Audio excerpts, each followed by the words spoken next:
Ladies and gentlemen, welcome to Talking About Balls. I am Justin George, joined as always by Kyle Price. Well, not always. I'm doing scorekeeping right here. I'm laughing because I forgot about that photo of us when I'm prom holding you or you're prom holding me. I forget who's what is that? Phil's wedding it was at, I think. Yeah, that was the day of Tara's ACL. Yeah, I just saw that. I got to get new photos of myself because I'm a fucking chunky monster in these photos. Time to update the old glamour pics.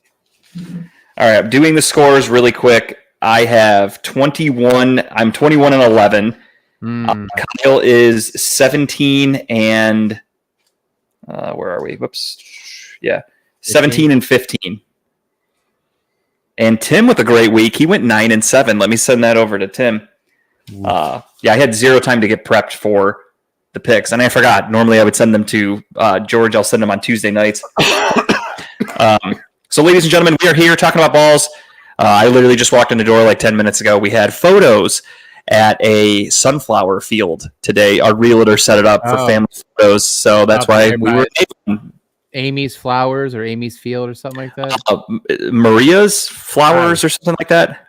We were literally right down the street from the church that Romer got married in, so we were right there. That's awesome. So so what's new? You took a week off. How are you doing? I know it's the week off every here and now and then again and everything. So yeah, good man. It's been crazy. Like I think I told you before we got on, I was telling you guys my air conditioning's broke, so I'm literally down in my basement, sweating balls. I think it's like 80 degrees in my house right now, but I'm down in the basement where I think it's a cool 70. It's like 10 degrees cooler. I literally have no pants on right now. This is a pants off party right now. I mean I have boxers on, but that's pretty much we are gonna get canceled for this. That's okay. It's all right. But no, I mean, just last week I fill in, like I told you, I fill in for my team over in the other team in bowling every other Wednesday. So unfortunately, it's one of those things I miss, but you carried the show. The show was great. Tim jumped on. It's nice to see an old face like Tim, even though I could barely see him in his dark car. I mean, it's no offense, Tim. I just couldn't see you a little bit there, but it's black on black crime, I think. I'm glad to see he's doing good though.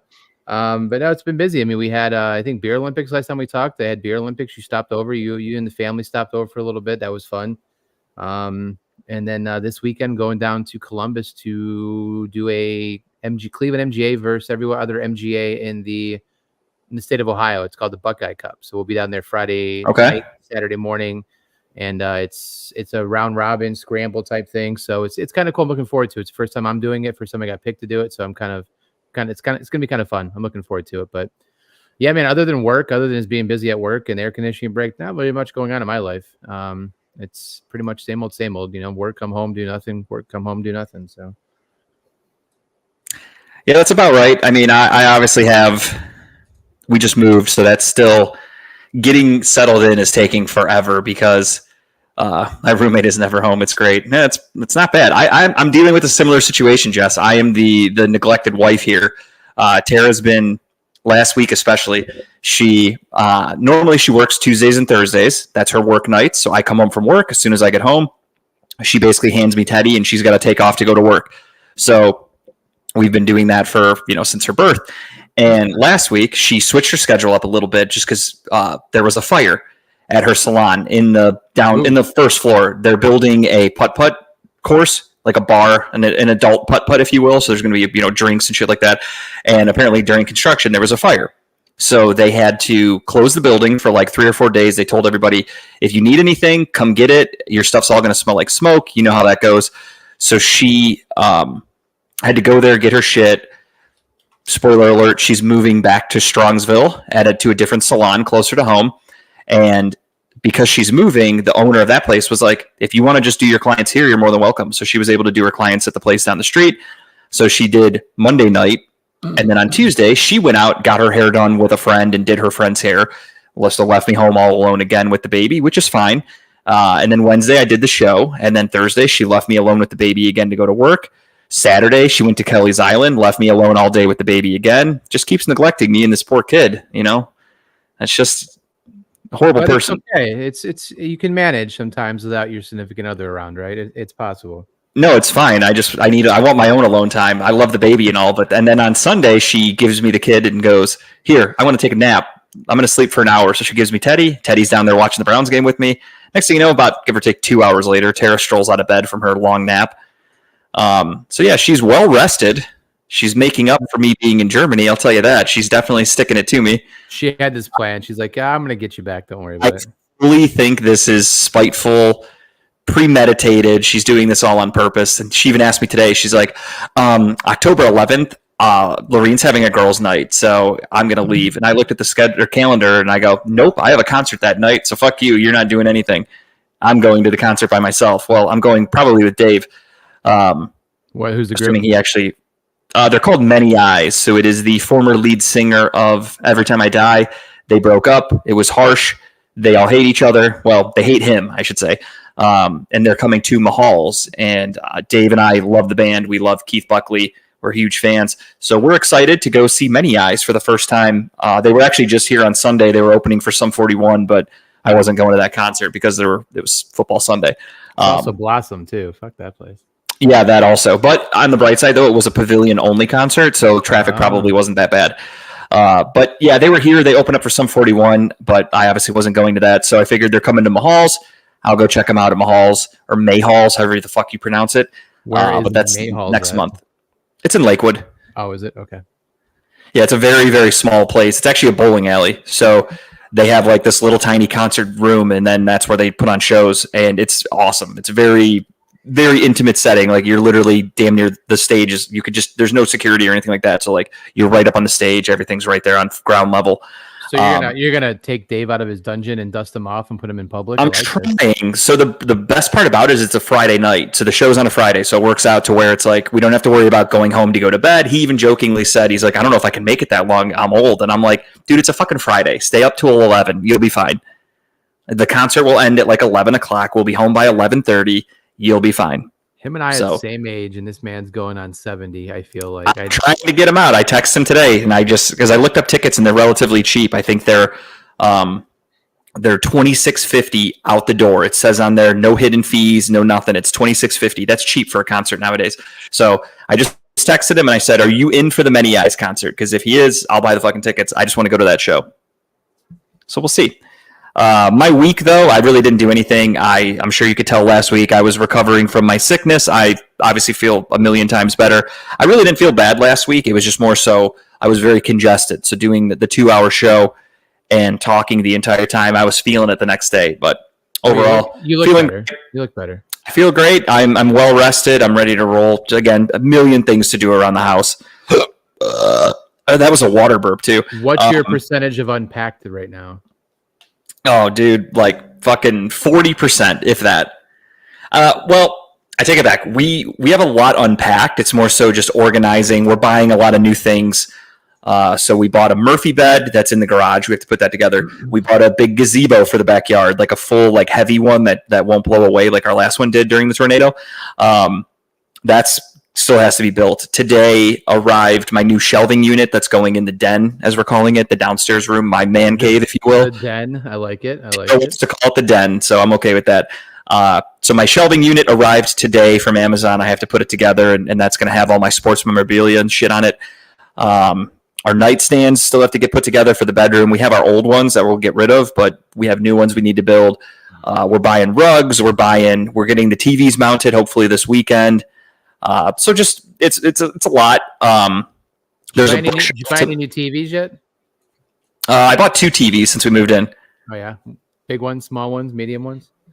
Big. Well, one was big. So we had the 70-inch in the basement. That one's going to go into the den. Or no, I'm sorry. That one's going to go into the living room.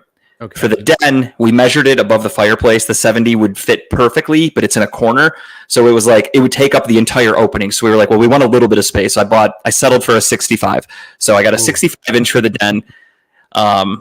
The 70 is going in the living room. And then we have I think it's a 40-inch. That was our like outdoor TV that has this device attached on the back that we use on our outdoor TV mount that we have. And I didn't feel like having to take it on and off the mount if we want to go outside. So I just told Tara, I'm like, I'm buying another TV. So I bought another 40, I think it's a 42-inch for our bedroom. That is fine. It'll get mounted eventually. Then we have our outdoor TV, and then we have a 32-inch TV that's just sitting in the basement right now. That's going to be for once we get the basement situated, we're going to set up a little home gym, and we want a little TV down there. So we'll get it all slowly taken care of. All the TVs are up. They're just not mounted yet, so hasn't been a problem. I've so far switched internet providers twice since I moved in. I've been here for about 3 weeks, so that's fun. Hopefully everything sounds good. I think I'm not chunking today, George. Maybe you can attest. Everything sounds good. That's perfect. Sounds like we're pretty much good. Seems in the last time we were together, so that's great. But yeah, the biggest pain in the dick was this bookshelf we have. We bought it from IKEA. It's to my left here. We had it built at the old house. It was in our office, and we brought it over in the move. Got out of the house, no problem. Got into the U-Haul. Got it in this house. Wouldn't come up the stairs. So to go upstairs on the first floor, there's like 5 steps, and the ceiling kind of slants down, and it wouldn't fit. So we took the top off of the bookshelf, and that still wouldn't fit. So it was just sitting in our living room for the last 2 weeks because it had to come completely apart, and it wasn't like a simple take a couple shelves, you're good. This IKEA, was of course it's not. Yeah. Each piece was like 1 square foot. You had to take it out with the little pegs. I had to do that a million fucking times. So when Tara was at Kelly's Island, I spent most of my day doing that. So I carry this thing up piece by piece, put it back together in the office, and it is built. But the only problem is it's against the wrong wall. So now I have to take all the junk and boxes and shit that's in this corner, move it so I can put that one over there. So that was my plan to do today, but then I forgot we had pictures. So I literally came home from work, took a shower, fucking gone to the sunflower field. I believe I picked out my future riding mower. I reached out to friend of show, Guardian Guy Greg, Triple G. He is in contact with people that worked at his old company, hopefully to get me a discount. He's not even sure currently if they still offer employee discounts. And apparently there was just a purge of employees. So we're figuring some things out. Hopefully I get that discount. That would be really nice. So what are you going for? A Toro or what is it? Toro? Troy-Bilt and Cub Cadets were the two that he offered. So I found a Troy-Bilt Bronco 46B, I think it's called, something like that. I don't know. My house the backyard's huge and it's got some slant to it, like an incline. So I was looking up ones that are good for inclines and that are, at least 46 inches wide because I want to be able to cut a little bit more proximity. So that one was recommended. It's reasonably priced. I think retail price was like $2,300. And then if I can get that discount on top of it, that would be pretty sick. And we'll go from there. So we'll find somebody to cut your grass? No, not yet. So I reached out to a few people. No one messaged me back. I found the one company that did offer to do it, but they make you do it 3 times. So I'd have to pay $200 basically to have them cut my grass for the next 6 weeks because they would come bi-weekly, which isn't a terrible deal. But then in the grand scheme of things, I thought about it. I'm like, that's $200 we could just put towards a mower. And when you're spending over $2,000, $200 is a good chunk. So I was like, I'd rather just buy the mower. So now it's just a matter of the ball's in Greg's court. As soon as he says A-okay with his buddy's discount, I'll fucking send him some cash or whatever I have to do to pay for it. So yeah, we're getting there. House is slowly but surely coming along. Yeah, I remember the amount of money we spent when we bought this house buying new stuff to fill the house, right? Because coming from a condo, we didn't have twice the size of our house. So yeah, we're like, we need shit for this. And a lot of the stuff we've had for years, like our couch in the living room here at the old house, we had for 10 years. When we lived in Westlake, that was our couch that we bought together. Yeah. So it's a 10-year-old couch and we're ready to upgrade everything. So a lot of money. When you get the older stuff into a house and you sit it down, you're like, I don't want to have that there. It looks ugly. It's old. It's dated. I need something brand new. Yeah, and with the new house. You need this. Yeah. Has Kyle? He has. He actually. You might have been a little late. He told everybody that he is not wearing pants today. He claims he's not wearing pants because of the heat in his house, but it's truly because there's a butt plug in his ass. So that's the issue.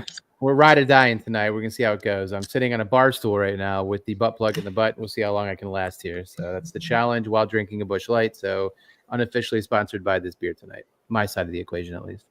I didn't even have a chance to go down into my garage to get to get a beer. So I am drinking a water. But I did not come empty-handed without alcohol. That is right, ladies and gentlemen. The Browns win, which of course you guys remember from the 2023 season. Talking about Buzzballs. That's right, ladies and gentlemen. I have a pina colada, Buzzball, chilled, ready to go, already shaken. I can't shake it anymore because my fingers are too big to pop the tab, so I kind of have to start the tab a little over. Is that Baiju or whatever? Is that weird Japanese shit you guys were posting about? You think Malort's is bad? You think Malort's is bad? Just wait. It's coming. You'll eventually taste it. I promise. Some sort of weird Japanese torture liquor. Yeah. He said. Oh, go ahead. No, I said it's. I mean, I didn't have the negative reaction, but if I had to put it to match something, it's like gym smelling Skittles. Like it tells like Skittles with gym socks in the back of it. Kind of smells like that. Who's Jim? Okay, that makes sense.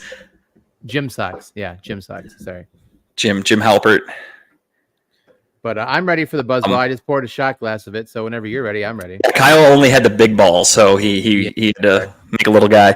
But yeah, so ladies and gentlemen, you guys know the drill. This is no secret. Every time the Browns win, we do a Buzzball, and it is talking about Buzzball. So keep them stocked in your fridge. I have to do 2 a week because I make the TikTok videos. So I already had one the other day.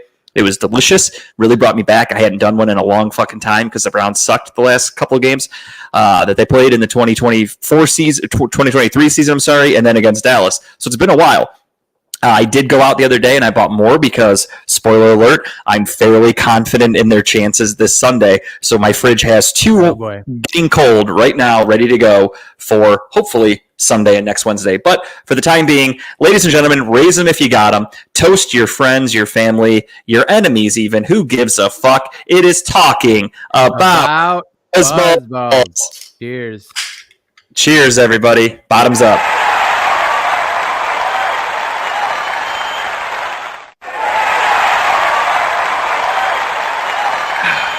Little, that has a back end slice to it. I remember pina colada, chef's kiss, delicious. So yeah, we're back on our bullshit talking about Buzzballs. We had our picks last week. Do you have anything else, Kyle, for bullshit? I'm out. Man, let's get into it. All right, so obviously we're going to recap week 3. I sent Dave over the scores, updated scores for Pick'em. Kyle is 17-15. JG, your boy, 21-11. And Tim Buck 2 came in with that guest spot. Tim was 9-7 actually he won the week because I went 8-8, Kyle went 7-9, and Tim went 9-7.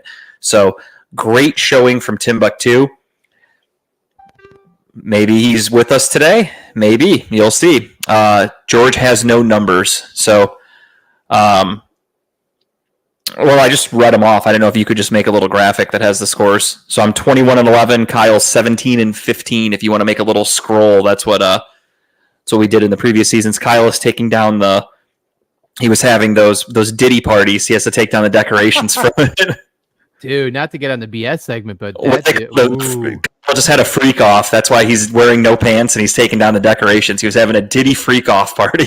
What are your thoughts on the Diddy thing, real quick, while we're talking about this BS? Real quick, what are your thoughts?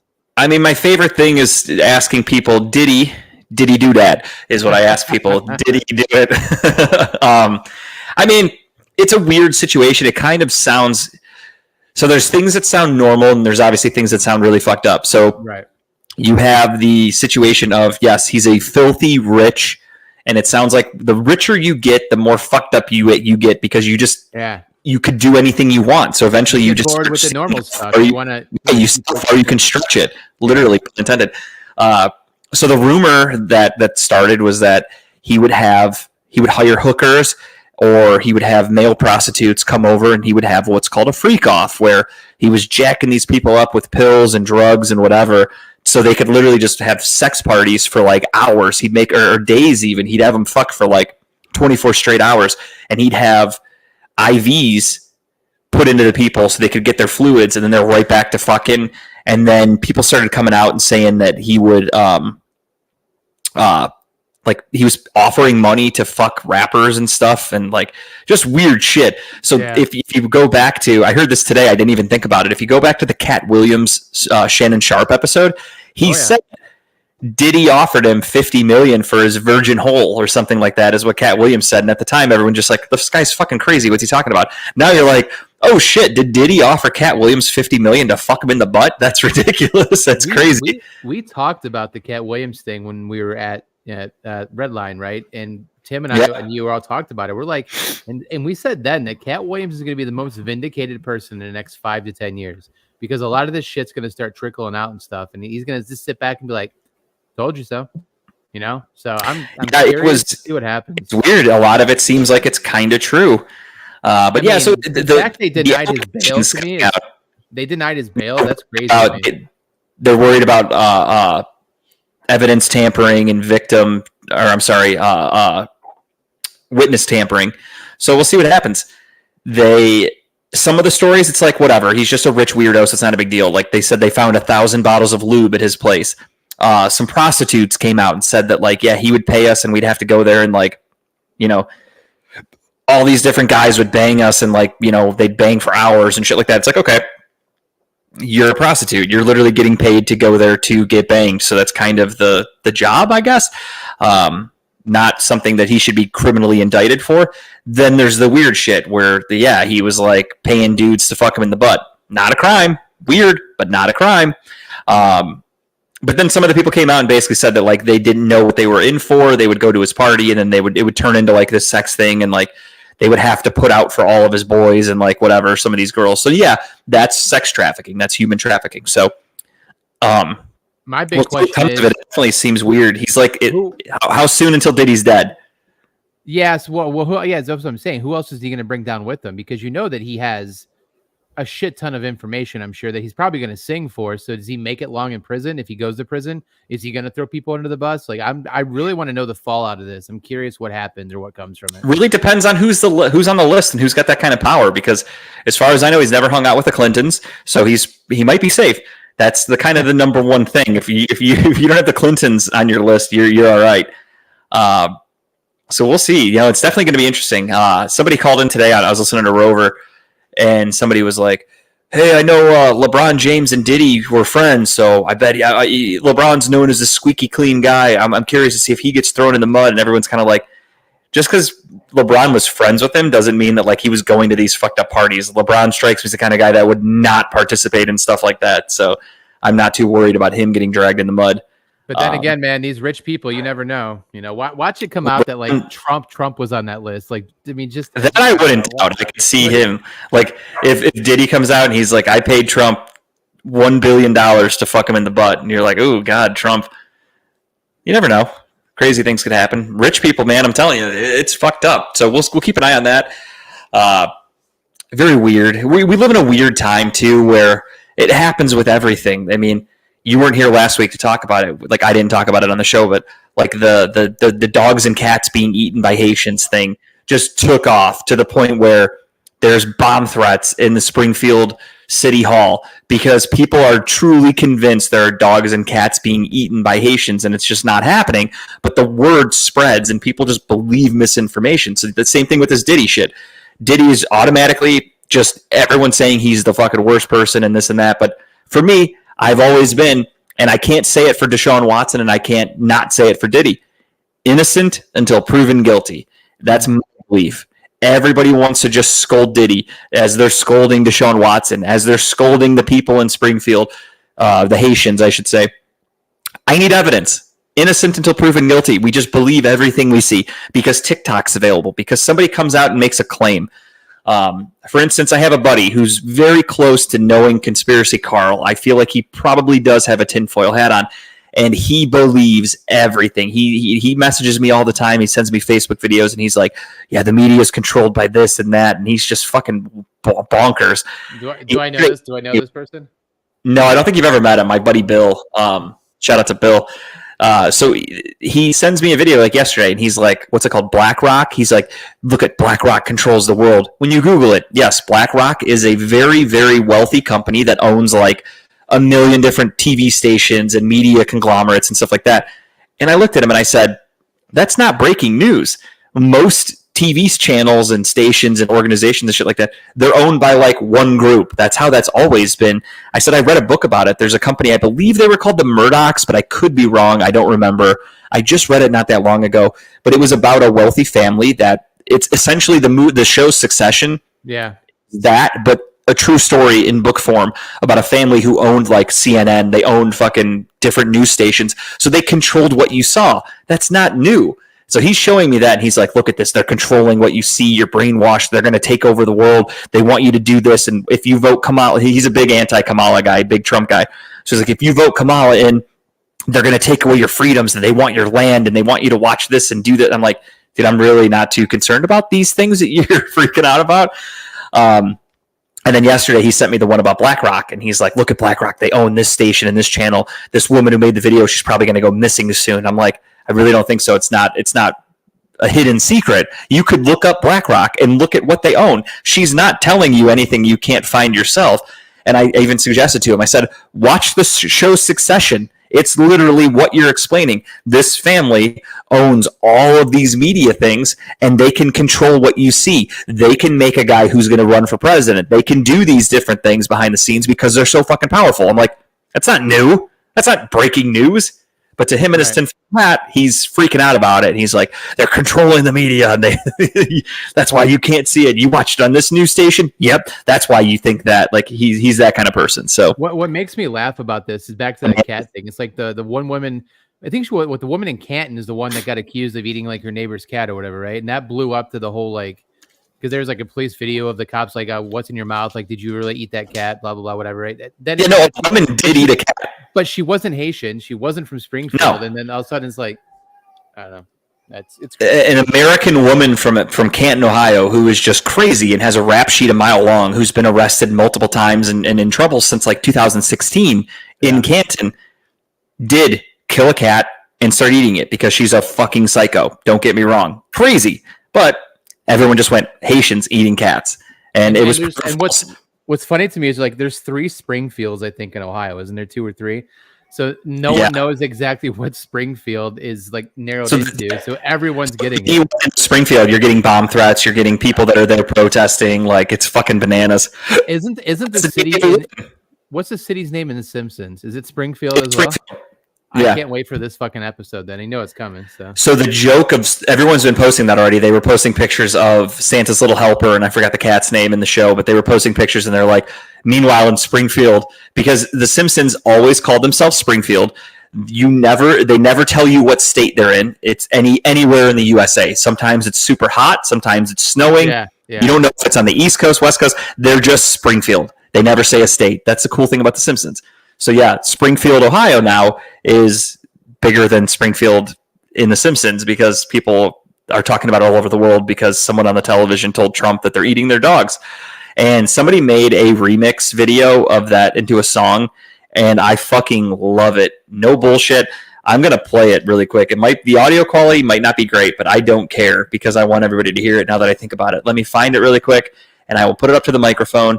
And we are going to listen to it together because I'm not going to lie. Say what you will about Trump. Whoever made this remix, it fucking slaps. If that's what the kids are saying these days. I fucking love it. You just said slaps. I love it. I love it. I'm 35. I'm allowed to say that still. So here we go. Let me. Get close to 40.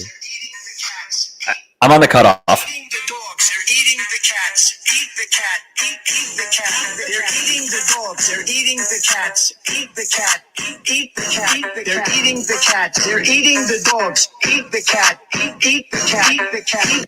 Great song, great bass. Like, they fucking killed that. As soon as I saw that, I retweeted it immediately because I'm like, that could be a hit song. That fucking slaps. That's a banger right there. Wow. Maybe he walks out to that at some point. I hope so. Honest to God, I hope that song's fucking. And of course, the video. I'll send you the clip. I know you don't have Twitter. I don't think, right? No, I have Twitter. I still have Instagram. Yeah. Oh, you do? Okay, I'll send it to you so you can watch it. Like, they do the clip of him dancing, so it's just him like this and like these fucking rainbow colored cats and dogs in the background. It's awesome. It's really cool. I just wish it was longer. So yeah, that's pretty much life around here. Is me just talking shit to my buddies about politics because it's fun to me. Obviously the Browns won, so I'm hyping the Browns up big time, talking mad shit. My buddy, my group text, my friend Craig, who's a Seahawks fan. This makes no sense. Bear with me. He is from the New Jersey, Philadelphia area. He lives technically in Jersey, but works in Philly. He's right on the border. He is a diehard Seattle fan. He loves the Mariners. He loves the Seahawks. He pretends to like the Mariners. I don't think he really cares about baseball. And he always jokingly says he wishes the Sonics were back. I don't think he actually gives a fuck about basketball either. But he's a Seahawks fan. I kind of do too. I like those jerseys. So he's a huge Seahawks fan. And his son is, for whatever fucking reason, a Jaguars fan. So it was really cool that the Browns beat the Jags because I talked so much shit to them this week. It made up for last week where my other buddy, who is a Cowboys fan, They won. Obviously, the Cowboys beat our ass. So he had bragging rights for the week. I now got to talk shit to my Jaguars fan buddy. Shout out to Jake, the accountant. And really great. Happy to see the Browns win. They turned things around. First half was really good. Second half was a little iffy. Still a lot of things that need worked on, though. Still a lot of things that need tweaked. So it's weird. Kevin Stefanski's obviously still figuring things out, because if you look at the snaps last week against Dallas, Devontae Foreman had next to no carries. He was hardly utilized. This week, he was the lead back. So clearly Stefanski's seeing something, which I've said this before. Jerome Ford, good football player. Nothing wrong with Jerome Ford. He's not anything special, though. He's not a Nick Chubb substitute. He is not going to be a lead back for an NFL team. He's a good running back. That's it. Deontay Foreman, same thing. Good running back. Not going to be a lead back. Might be a little bit better than Jerome Ford, though, if I'm being honest. So him getting more carries makes a lot of sense. One thing that was kind of alarming last week that I didn't notice in real time, and I read about it after the game. I don't know if you even noticed. Denzel Ward only had 11 snaps. I did not notice that. He was out of the game So that much? he only played 11 snaps last week. So Concussion? they're not going into detail why. I'm not sure. So a concussion, he'd be out. If he had a concussion, he wouldn't be allowed to touch the field. So I'm not sure what they're doing with him. But he only touched the field for 11 snaps. So they asked Stefanski today about that, and he said, they expect Ward to get more than his 11 snaps that he took last week. So I'm not sure what happened. If I'm not mistaken, what's crazy about that is that even notice. Right, he was in 11 snaps. But it seems like he was highlighted a lot that game because he had a lot of stops. He had a lot of breakups. You know what I mean? So I guess I didn't realize he wasn't playing the rest of the time. He wasn't being highlighted.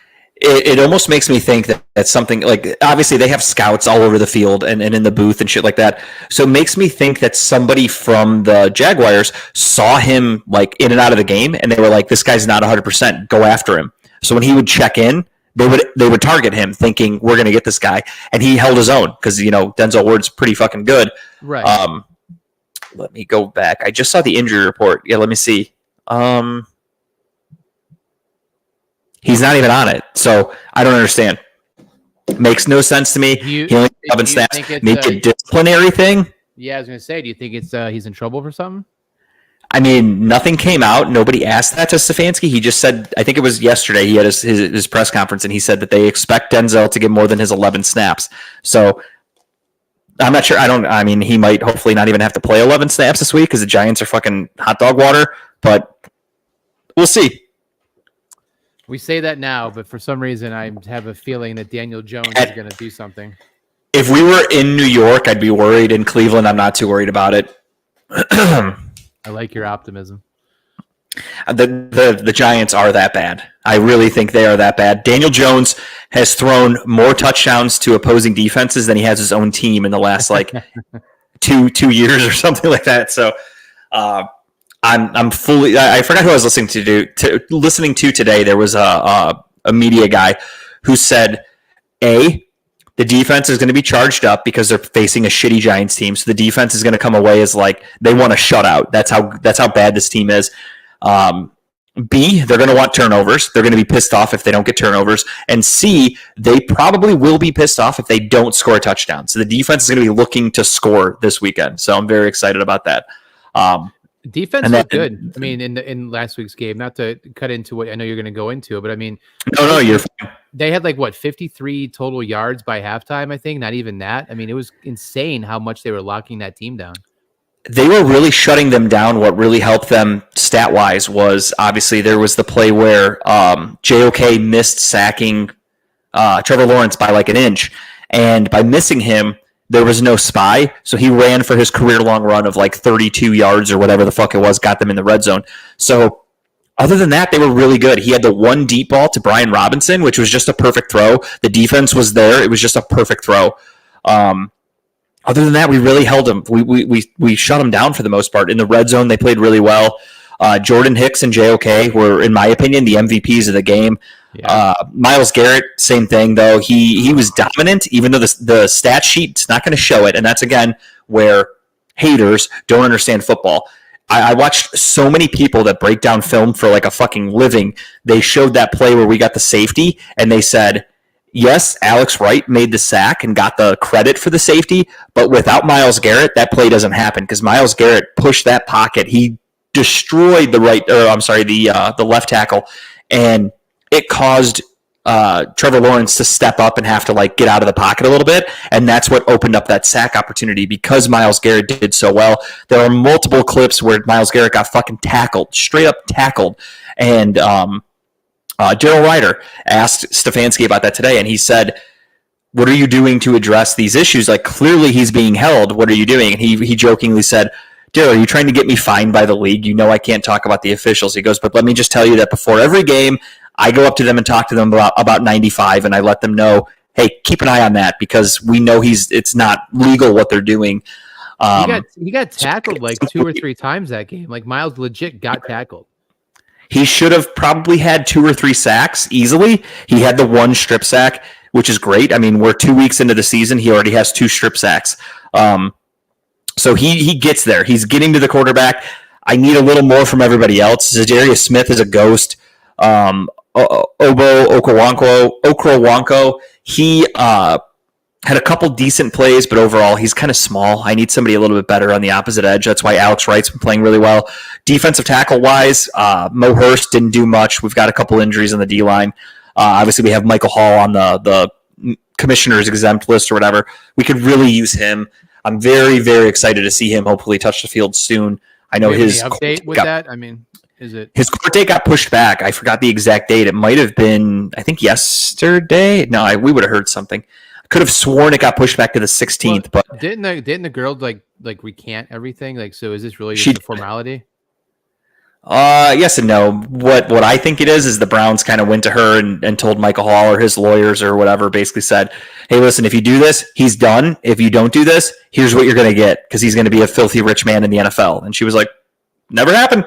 That's saw things. Yeah. Kind of what I'm thinking. So you're saying the NFL is like a mob almost, right? Just, 100%. It happens everywhere. It's hush money. Listen, we can sweep this under the rug. You're okay. You're safe. You weren't harmed. You weren't physically abused, whatever. We can get rid of this, or you could ruin his life, and then you're stuck too. Yeah. You're not going to have to go get a job. Like you're getting nothing from him because his NFL contract is done. He never played a snap. So he's out. He'll never play again. You're going to go have to work at the fucking pharmacy down the street as a cashier, and he's going to have to go work in construction once he gets out of jail, and you guys can live in fucking squalor or, whatever. So the NFL is kind of like, not squalor, but you know what I mean, compared to an NFL lifestyle. So the NFL is basically like, let this go, or that's my opinion. I have no hard facts on this. No proof, and we'll never know, obviously. But so I mean, that's good though. But if he has his court case, and once that's over with, then I would assume he comes off the commissioner's exempt list, and he can probably play then. Yeah. So we have right here. Okay, 9 hours ago from Fox 8, we have Cleveland Browns defensive tackle Michael Hall is due back in court Thursday. So it's tomorrow. Okay, I thought it was around this time. So his court date is set for tomorrow. He's entered a not guilty plea, and he was released on a $10,000 bond. The NFL put him on the commissioner's exempt list, meaning he would not be allowed to play with the team until that's all done. The protection order has been removed. The motion to terminate the protection order states the fiancé is not in fear of him or seeks his presence and counsel relative to child care and blah, blah, blah for the kids. So she's given a second statement to police recanting allegations that he held a gun to her head, and that's it. So he goes to court tomorrow. So realistically, if this goes well, he might be able to play on Sunday. I don't know how that works, but if the league clears him, they might let him play on Sunday, which would be fucking huge. I really, really, really want to see him play. Aside from this, he's not known as being a piece of shit or anything like that outside of football that I know of. So if he's able to play as our second round pick, that's huge. He's exactly what we need. I've said it for the last 5 years. I've always said the number one thing the Browns need to focus on is getting some help from Myles Garrett, because defenses are going to triple team, double team, whatever. Somebody else has to get there. There's going to be available opportunities. We need the talent on the line. Za'Darius Smith is showing his age. Maurice Hurst is okay. I think we have Sheldon Rankins. We have some other older Dalvin Tomlinson is the other defensive tackle. These guys are all hurt, banged up. They're slow. They're old. They're not doing anything. Michael Hall could be a huge improvement. So I'm very excited to see him hit the field, hopefully. But we'll talk about that later. That on top of that too. I mean, our offensive line needs to get healthy. Like we're putting out fucking Swiss cheese markers out there. It's looking good. So I don't know if you saw today. Jack Conklin was a full participant in practice. Yeah, I saw that. He's expected to be back. Thank God. DeJuan Jones missed practice today, but they already came out and said that they expect him. This is part of his treatment. He has a sore knee. They told him today he's off. He might be off again tomorrow, but they fully expect him to play on Sunday. He'll practice on Friday and be good to go. Obviously, we have Bitonio. Obviously, we have Posick and Teller. Interior's fine. So Conklin, you expect back. Jed Wills, any day. I don't know. He was a limited participant today, so I'm not holding my breath for him to play on Sunday or to even be healthy, I should say. But we'd have Conklin on the left, though, wouldn't we? Yeah, we'd have Conklin. Conklin's supposed to be the left tackle unless Jed Wills is healthy. So I'm curious to see how they handle that because Jed Wills is your starting left tackle. And then if he's healthy and Conklin's healthy, Conklin is technically your starting right tackle, but DeJuan Jones is really good. I would not pull DeJuan Jones. I don't want Jack Conklin starting over DeJuan Jones. I would keep DeJuan Jones and I would almost make Jack Conklin my swing tackle because if, God forbid, Wills or Jones go down, Conklin can play right or left tackle. Wills cannot sub in for the right. Jones cannot sub in for the left. Conklin can play both. I would keep Conklin as my sixth man. That's just me. I agree. And then if we had any updates, I don't know if you've seen anything, but any updates with Chubb's recovery? How is he on pace? I mean, are we thinking just 4 games and we might see him 5th or 6th game here or what? It's all speculation right now. They did ask Kevin Stefanski about that specifically, and he said he has no update on Nick Chubb. He just said Nick Chubb is progressing as they expect. He is on the IR, which is a 4-game thing, so he cannot play until week 5 at least, which is, who do we have? We have the Giants this week, week 3. Raiders next week, I think, is the next game, week 4. Then Washington. So the earliest he can come back is against Washington, week 5, and that's the earliest. We'll see. If anybody can do it, man, he's got that will and fucking strength to make it back. But I need to see him take a hit and get up and walk away. You know. So I had a comment, excuse me, on TikTok. I had a guy give me a comment, and he said, because I said that in the video, I said, in the next few weeks, we're going to have, presumably, we're going to have Conklin back. We're going to have Jed Wills back. We're going to have David Njoku back. We're going to have Nick Chubb back. We have a lot of healthy bodies coming back. And a guy commented, and he goes, I would love to see it, but do you really think Nick Chubb will be back? Like, I'm worried that this almost 30-year-old running back coming off 2 major knee injuries in his career, it's going to be tough. And I said, I agree. It's hard to come back from that, totally. Steve, what's up? Actually, speaking of Steve, Statistics Steve, I'll be at his house on Sunday for the game. Nice. He's having his yearly chili cook-off. Last year I missed it. It was week 1 against the Bengals, and that morning I woke up with horrible diarrhea, could not stay off the toilet, and then I took a COVID test, and that's when I found out I had COVID. So I was very, very ill for the first week of the season last year. And I missed Steve's party, so I'm excited. He's having his chili cook-off this year, week 3. He saved it a couple of weeks so I could get over COVID in case I got it, and we're good to go. Knock on wood. So I'll be at Steve's on Sunday. I can't wait for that. But yeah, the one thing I told the guy, and obviously a knee injury is nothing to fuck with, but Nick Chubb is not a shifty back. He's not like LaShawn McCoy. He's not juking left and right, doing this and that. Nick Chubb's a straightforward power back. So if that knee's healthy, it's good to go straight. I'm not too concerned with him because of his back and forth side to side. At the very least, he's a one-cut running back. It's a get to the thing and cut once, and you're up the field and running. So. Yeah, I'm going to have the same diarrhea from all the chili. We'll see. He claims they're marking it, so I know which one's hot, but I could feel them. I could see them fucking with me. Like, towards the end of the game, I'm going to be, obviously a handful of beers deep, and he's going to be like, oh, no, that's the mild one, and I'm going to take a bite, and my whole butthole is going to be on fire. We'll see. I do not like spice. I do not handle spice at all. Like me I've said it before, if I put Frank's Red Hot on anything, for me, that's a bold move. That's bold. Frank's isn't that hot. Even I don't like hot stuff. For me, it is. Yeah. I hate it. Like if I put hot sauce on like my eggs, I'm always like, I'm kind of a badass. Don't you know? I do like the Frank's red sauce and like some eggs, some scrambled eggs, whatever, or an omelet. It's good, but for me, it makes me sweat. Like I'll take a bite and I'm like, whoop. I instantly get sweaty when I eat hot shit. Like I do it to myself though. Like there's times where I crave like, I won't say hot wings, but like buffalo wings. Like I want buffalo sauce with like some blue cheese, and I eat it, and I'm like, fuck, this is so good. But like I could feel my head sweating. I'm like, this is on buffalo sauce. For sure. Boy. Oh boy. I'm a lightweight when it comes to heat. So yeah, I'll be at Steve's on Sunday for the game. I can't wait. Hopefully watching the Browns whip some giant ass. Overall, the Browns played really well. Deshaun Watson had a very good game. He was consistent. He made some dangerous throws, but they were successful. No turnovers. He did have the blunder at the end of the game where it was the third down. It was a quarterback rollout, bootleg, whatever you want to call it. He was not supposed to throw that ball. He threw it, tried to be a hero, and he almost cost himself the game. Truly. Didn't he make that reception? You talk about the one where he bootlegged left and hit the guy towards the left sideline. Is that what you're talking about? No, end of the game where it was third down, and he, if he had just went down, we would have been able to kill some of the clock. Instead, he tried to throw it. It got deflected. It almost got intercepted, and we had to punt. Luckily, it didn't cost us the game, but it was close. That one play that he had, the one I talked about, I got that.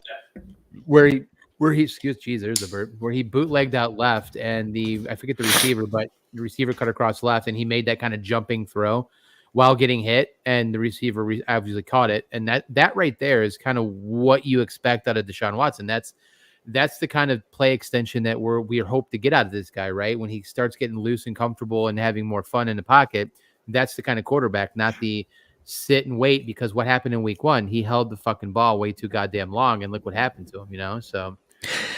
Yeah, no question about it. The biggest thing right now is he's playing smart football for the most part. He's not really turning the ball over. I mean, the interceptions against Dallas, the one was a tipped ball at the line of scrimmage. That's not much you can do about that. The second one was a dropped ball from Elijah Moore.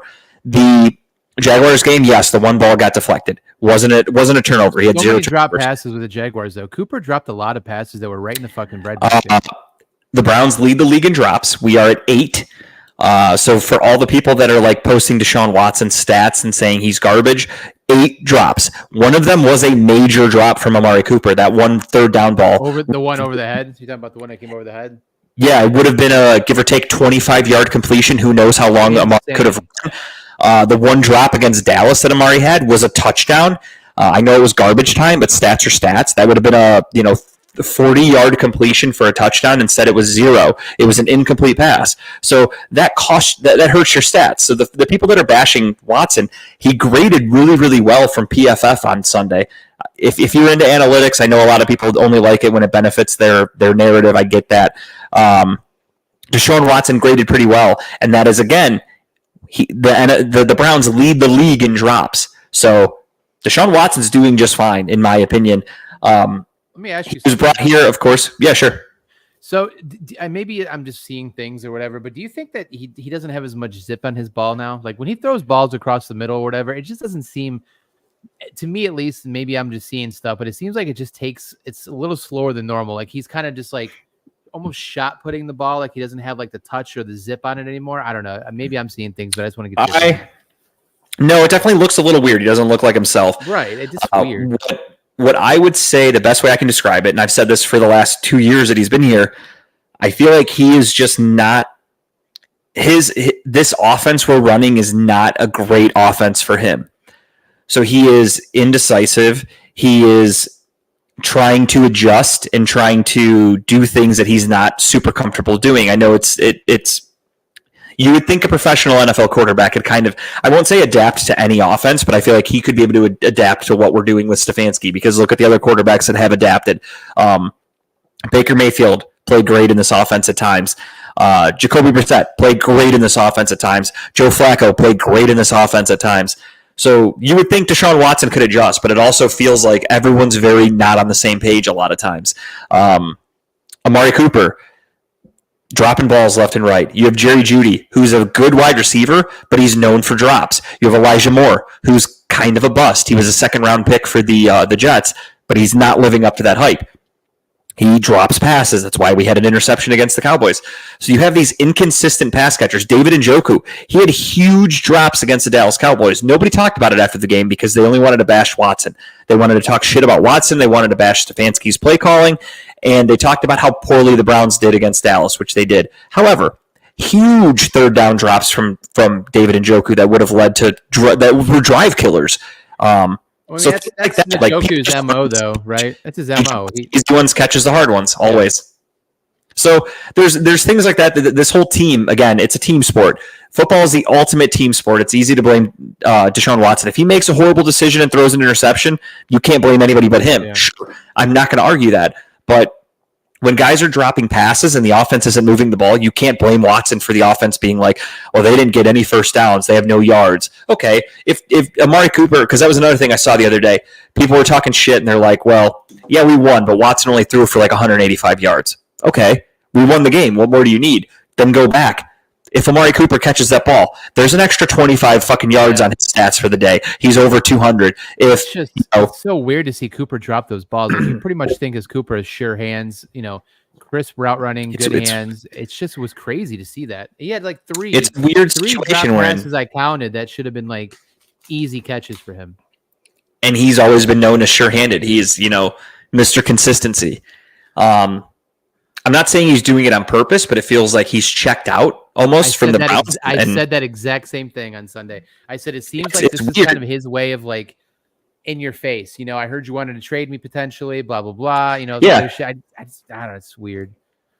He held out for this guaranteed money. They gave him this contract. Then there were rumors they were going to trade him for Brandon Ayuk. He was pissy. He made a little Instagram post. Now he's dropping balls. His value, like we couldn't trade him for a fucking pack of peanuts right now. He's not doing anything. He can't catch the ball. He has I think 20 yards on the season right now with 4 catches. That's terrible. That's pathetic. Fucking horrible. Then you lose David Bell for the season, who David Bell, don't get me wrong, was not some bell cow wide receiver, but that hip injury, he got fucked up. He was probably our second best receiver. I'll give Jerry Jeudy the edge, but he was our second best receiver on Sunday. So now you're down another wide receiver. Time for Tillman to step up a little bit. You need that that rotation depth. Cedric Tillman's done nothing this year so far. Jerry Jeudy has been good. I've been surprised by Jeudy. I mean, granted it's only 2 games, but I think Judy's done okay so far. I'm surprised where he's been. Yeah, he was a first-round pick for the Denver Broncos. He was there with really, really shitty quarterbacks. So he has not lived up to the hype, but he's put up decent years. I mean, he's averaged, give or take, 800 yards a year, if I'm not mistaken. That's not bad. For the situation that he was in, that's not bad. So here he is with a better offense, a better quarterback. He's not expected to be a number 1 wide receiver. He's here to just, complement Amari Cooper, if Amari Cooper could learn how to fucking catch.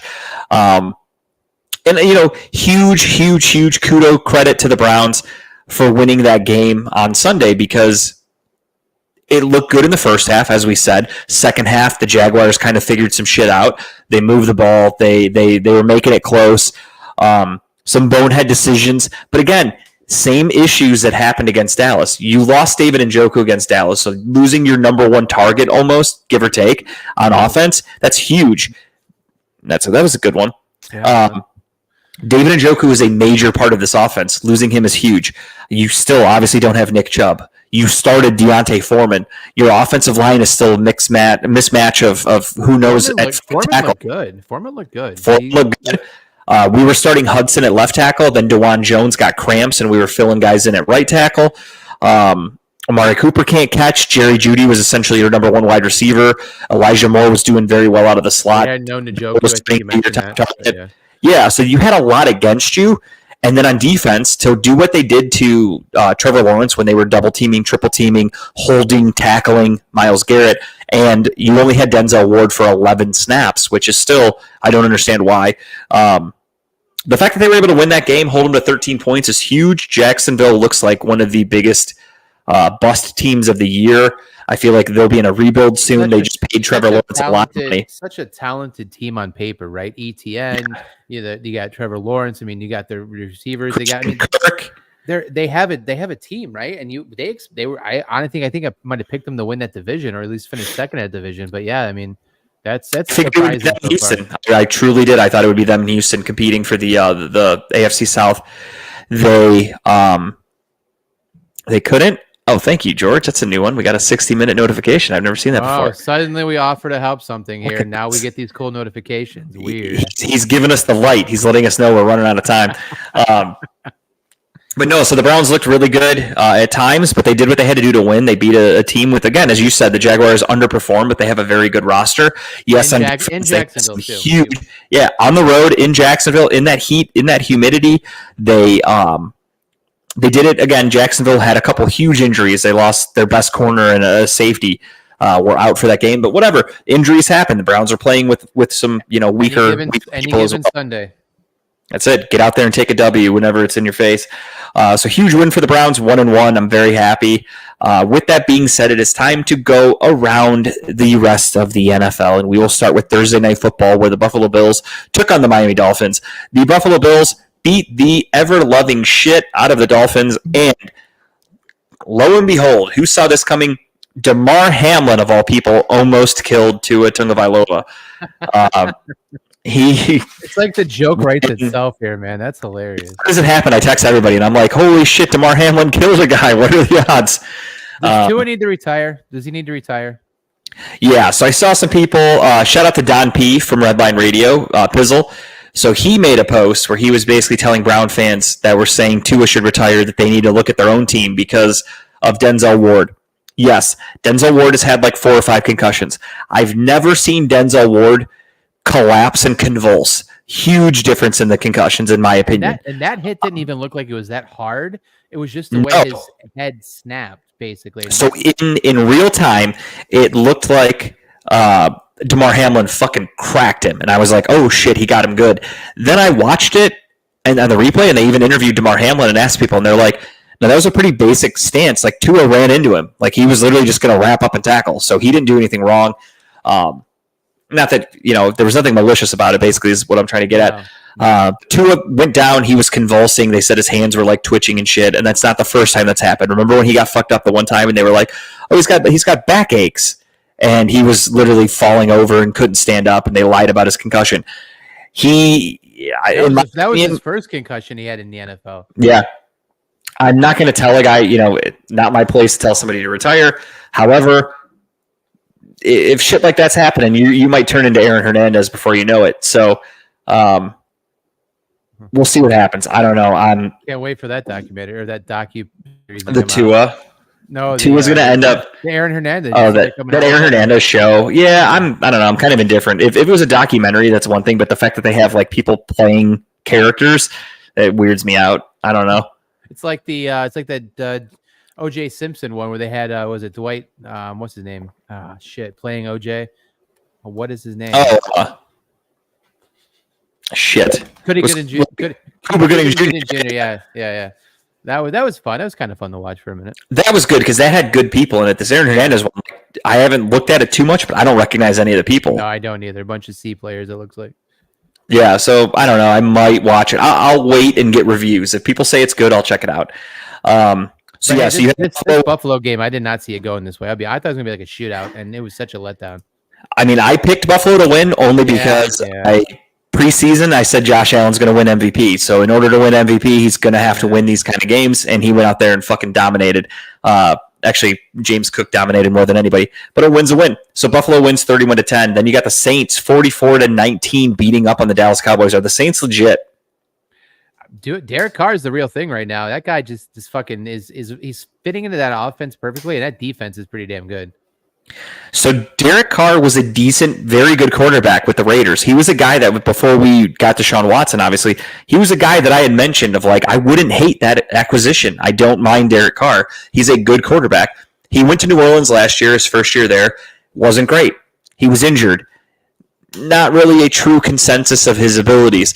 Then this year, he's healthy. They're healthy. Alvin Kamara is ready to roll, apparently, with his 4 touchdowns, and they beat the absolute shit out of the Dallas Cowboys in Dallas, of all places. Dallas, who embarrassed the Browns last Sunday, got embarrassed themselves at home by the Saints. Makes me really happy. However, it makes me a little worried because we do play the Saints this season, so I hope that this is just smoke and mirrors and they come back to reality. I hope. Next up, the Baker Mayfield Buccaneers. Boy, did that fucking fire burn out a little bit. They did get the win, but Baker didn't put up 4 touchdowns. He threw an interception.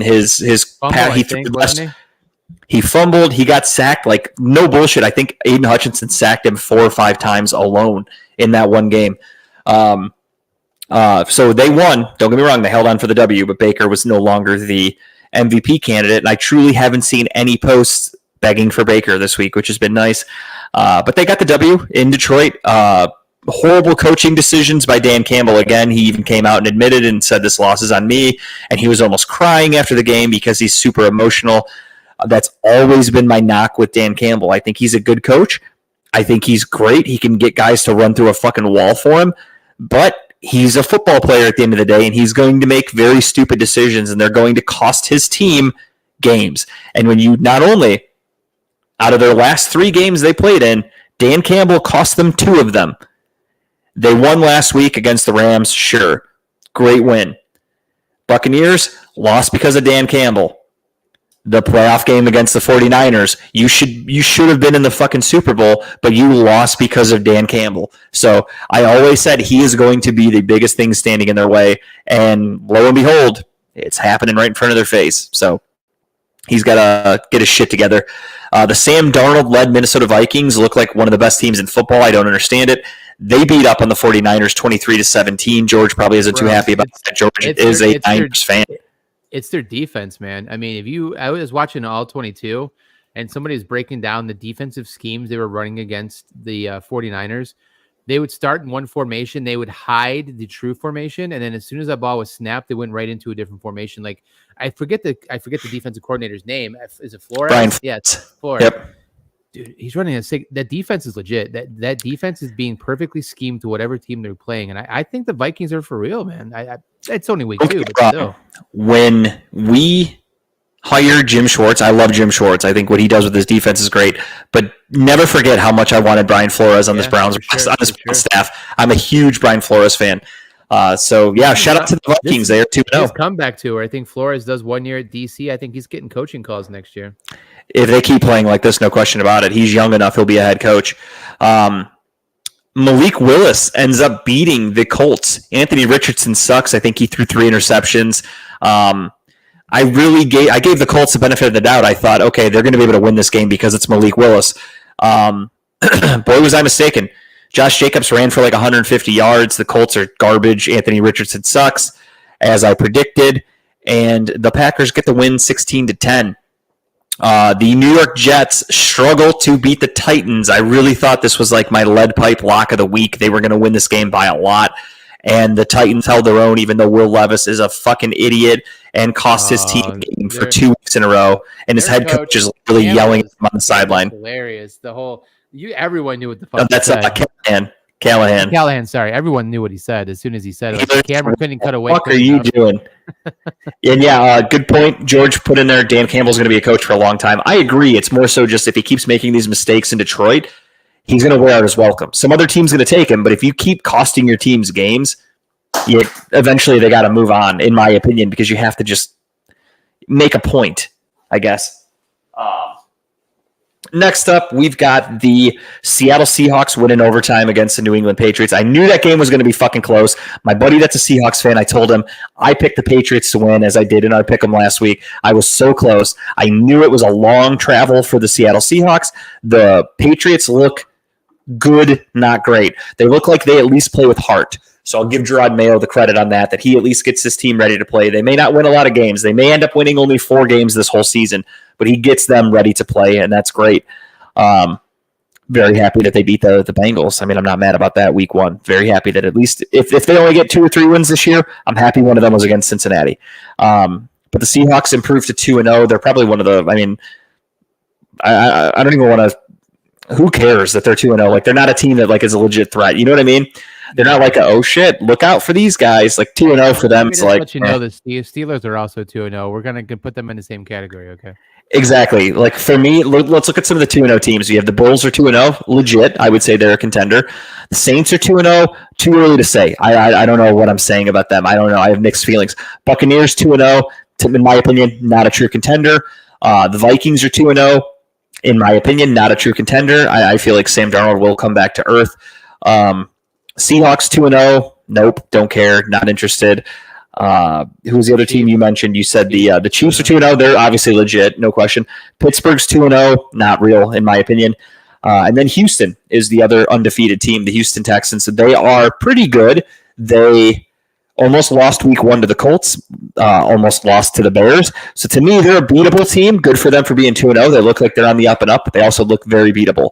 So we'll see how that goes. But then carrying on, the Washington Commanders win with 7 field goals. They win 21-18 because the New York Giants are such a dumb franchise. They did not have a kicker. Because they did not have a kicker because Graham Gano was injured all week and they thought, he'll be fine. And before the game, he said, nope, I'm hurt. And they did not have a backup kicker. So they went into the game with no kicker and it cost them. So way to go, Brian Daboll. Great job. Moving on to the next sheet, we've got the Chargers beating the absolute fuck out of the Carolina Panthers. We'll talk about the Panthers and what they're doing in a minute.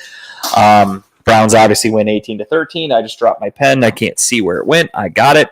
The Raiders, in the biggest upset of the week, if I had to say, beat the Baltimore Ravens in Baltimore 26-23. You think Crosby took Jackson out for dinner that night for how many times has he touched him?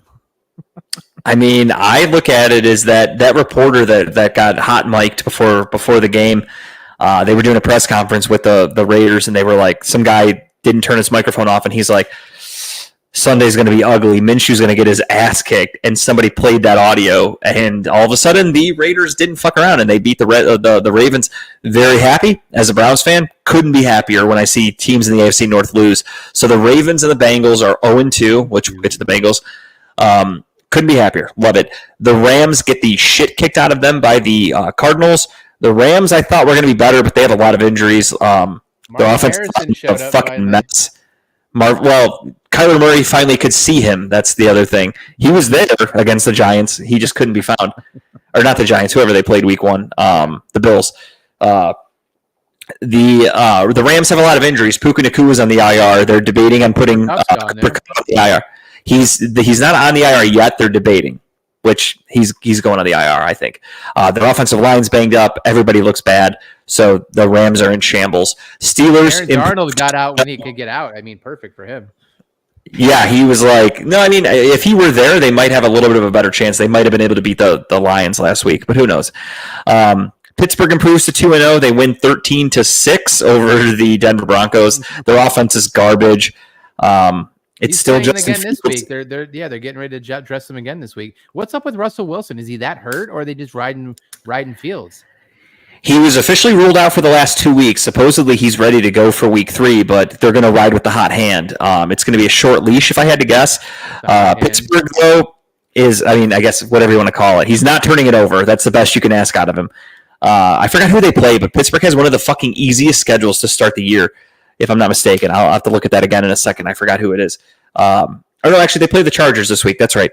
That's not bad. First 2 weeks, though, Atlanta and fucking Denver. That's an easy start to your schedule. Chain gang rep collapse. Shit. Yeah, chain gang rep collapse CPR. Oh, I saw that. They were giving CPR to the old guy in the sidelines. Oh, I did hear about that. I was thinking of the Sunday night game where the chain gang guy fell over the fucking pylon and he hit his head and they had to cart him out. What were you saying? I'm sorry, before that? No, I was just going to say that the Steelers are favored this week, but I mean, they're at home, but it's a 1.5 point favorite, so it's a pick'em game. Yeah, that's just because they're at home. That's home field advantage. Yeah. The Bengals lose to the Chiefs because of a boneheaded defensive pass interference, which was a good call. There were so many people that are like, oh, the fucking Chiefs get bailed out. It was pass interference. What do you want the refs to do? Chiefs win 26-25 with a last-minute field goal. Win that. There we go. Win that game. Houston barely hangs on to beat the Bears. The Texans look beatable. The Bears look terrible. Caleb Williams looks like shit. But the Texans look beatable. Then on Monday Night Football, the Eagles have one of the biggest collapses I've ever seen. They had the game in the fucking bag, and they went into full prevent defense. Kirk Cousins went down and fucking torched them with a last-minute touchdown to win the game. Cost me a play, but it is what it is. Hey, I needed that. I needed one catch for $160. I got it. I was happy. That's all I needed out of fucking Pitts. One catch. my stat parlay that I had, that one hit. I had Jalen Hurts for a touchdown. I had Barkley for like 60 yards. I forgot what it was. It was like a 4 or 5 leg parlay just of stats. That one hit. I won that one, no problem. That was like a plus 400. The one that lost, though, was I did a late game parlay. So I did Chiefs over the Bengals. I did Steelers over the Broncos. I did the Texans over the Bears. And I did Eagles over the Falcons. Everything was looking fucking good until about 2 minutes to go in that Monday night game, and that's where it cost me my parlay. It's funny because did you watch the Manning cast that night, or did you just watch straight up? I did. I watched the Manning cast. What they talked about was interesting. They're like, the most comfortable thing for a new quarterback in a new system is a 2-minute drive because it's all basic passes, all basic plays. You're not changing formations. You're not changing anything. You're just going back and throwing the football. You don't have to think. It's just you're playing football. And he ate them up. I mean, what, 3 big? That's why it's so funny when you watch a football game. How many times does like a team kind of struggle for most of the game, and then right before halftime they get in the 2-minute drill, they drive down and score, and you're like, do that all day. Like, why aren't you fucking doing that all day? Right. But then you think about it, and you're like, okay, it makes sense. You kind of have to do that in that situation. But yeah, game, that was a good back and forth. It was an awesome game. I was hoping to be able to go to bed kind of early, but of course they had to take it to the last minute, and I was up till midnight. That's just how the NFL goes. So we're going to get into week 3. Hopefully we're going to have a special guest popping in, so George, keep an eye on that. Hopefully he has better lighting this time, but we'll see. We are going to quickly talk about baseball, though. The Cleveland Guardians are in a fight to the playoffs because if they can win tonight, the magic number is 6. However, if they win tonight, which they're currently losing 2-1, not great. If they win tonight, if the Royals win, and if the Yankees win, the Guardians officially clinch a playoff spot. Not the division, but they'll clinch a playoff spot. What's the magic number for division? Like 9? 6. So they've got that in the bag also, basically. I think I read a stat that was like, this was last week sometime or like over the weekend, and it said like the Guardians are basically going to have to like, they'll have to go like 2-10 for the rest of the season, and the Royals are going to have to go 10-2 in order for the Guardians to lose the division. So the division is essentially ours. It's just win some fucking games. Let's just hope it doesn't happen that way. Win some games. The biggest issue for me that happened yesterday was kind of surprising. I knew he had missed a few games, but putting Stephen Kwan on the 10-day DL, he should be back in time for the playoffs. He has a back injury, but that's huge. That's a huge blow. He's had a rough year. He has. He started off. He was pretty decent. Had the hamstring injury, missed about a month, came back, led the American League in batting average, was an all-star year so far. I was excited. I was like, this dude's going to bat like fucking 400 this year. It's so great. Then he fell off a cliff. He can't hit for shit. He's apparently dealing with an injury. Missed a few games. Next thing you know, now again he's on the 10-day DL. Should be back for the playoffs. But the thing for me is, we are so close to the playoffs. All this missed time, like I think he's done for the regular season, and then assuming we get the 1 or the 2 seed, we'll have a bye, so he'll have a little bit more time to rest. But that's a long time of not playing baseball, so hopefully he's okay. It's definitely something to keep an eye on. Definitely alarming for somebody that kind of carries the offense in games where Stephen Kwan gets a hit or gets an RBI, whatever. We have a much higher winning percentage at least our pitching, knock on wood, is somewhat healthy going into a playoff run here, somewhat. So pitching's been good. Bullpen is obviously the best in baseball.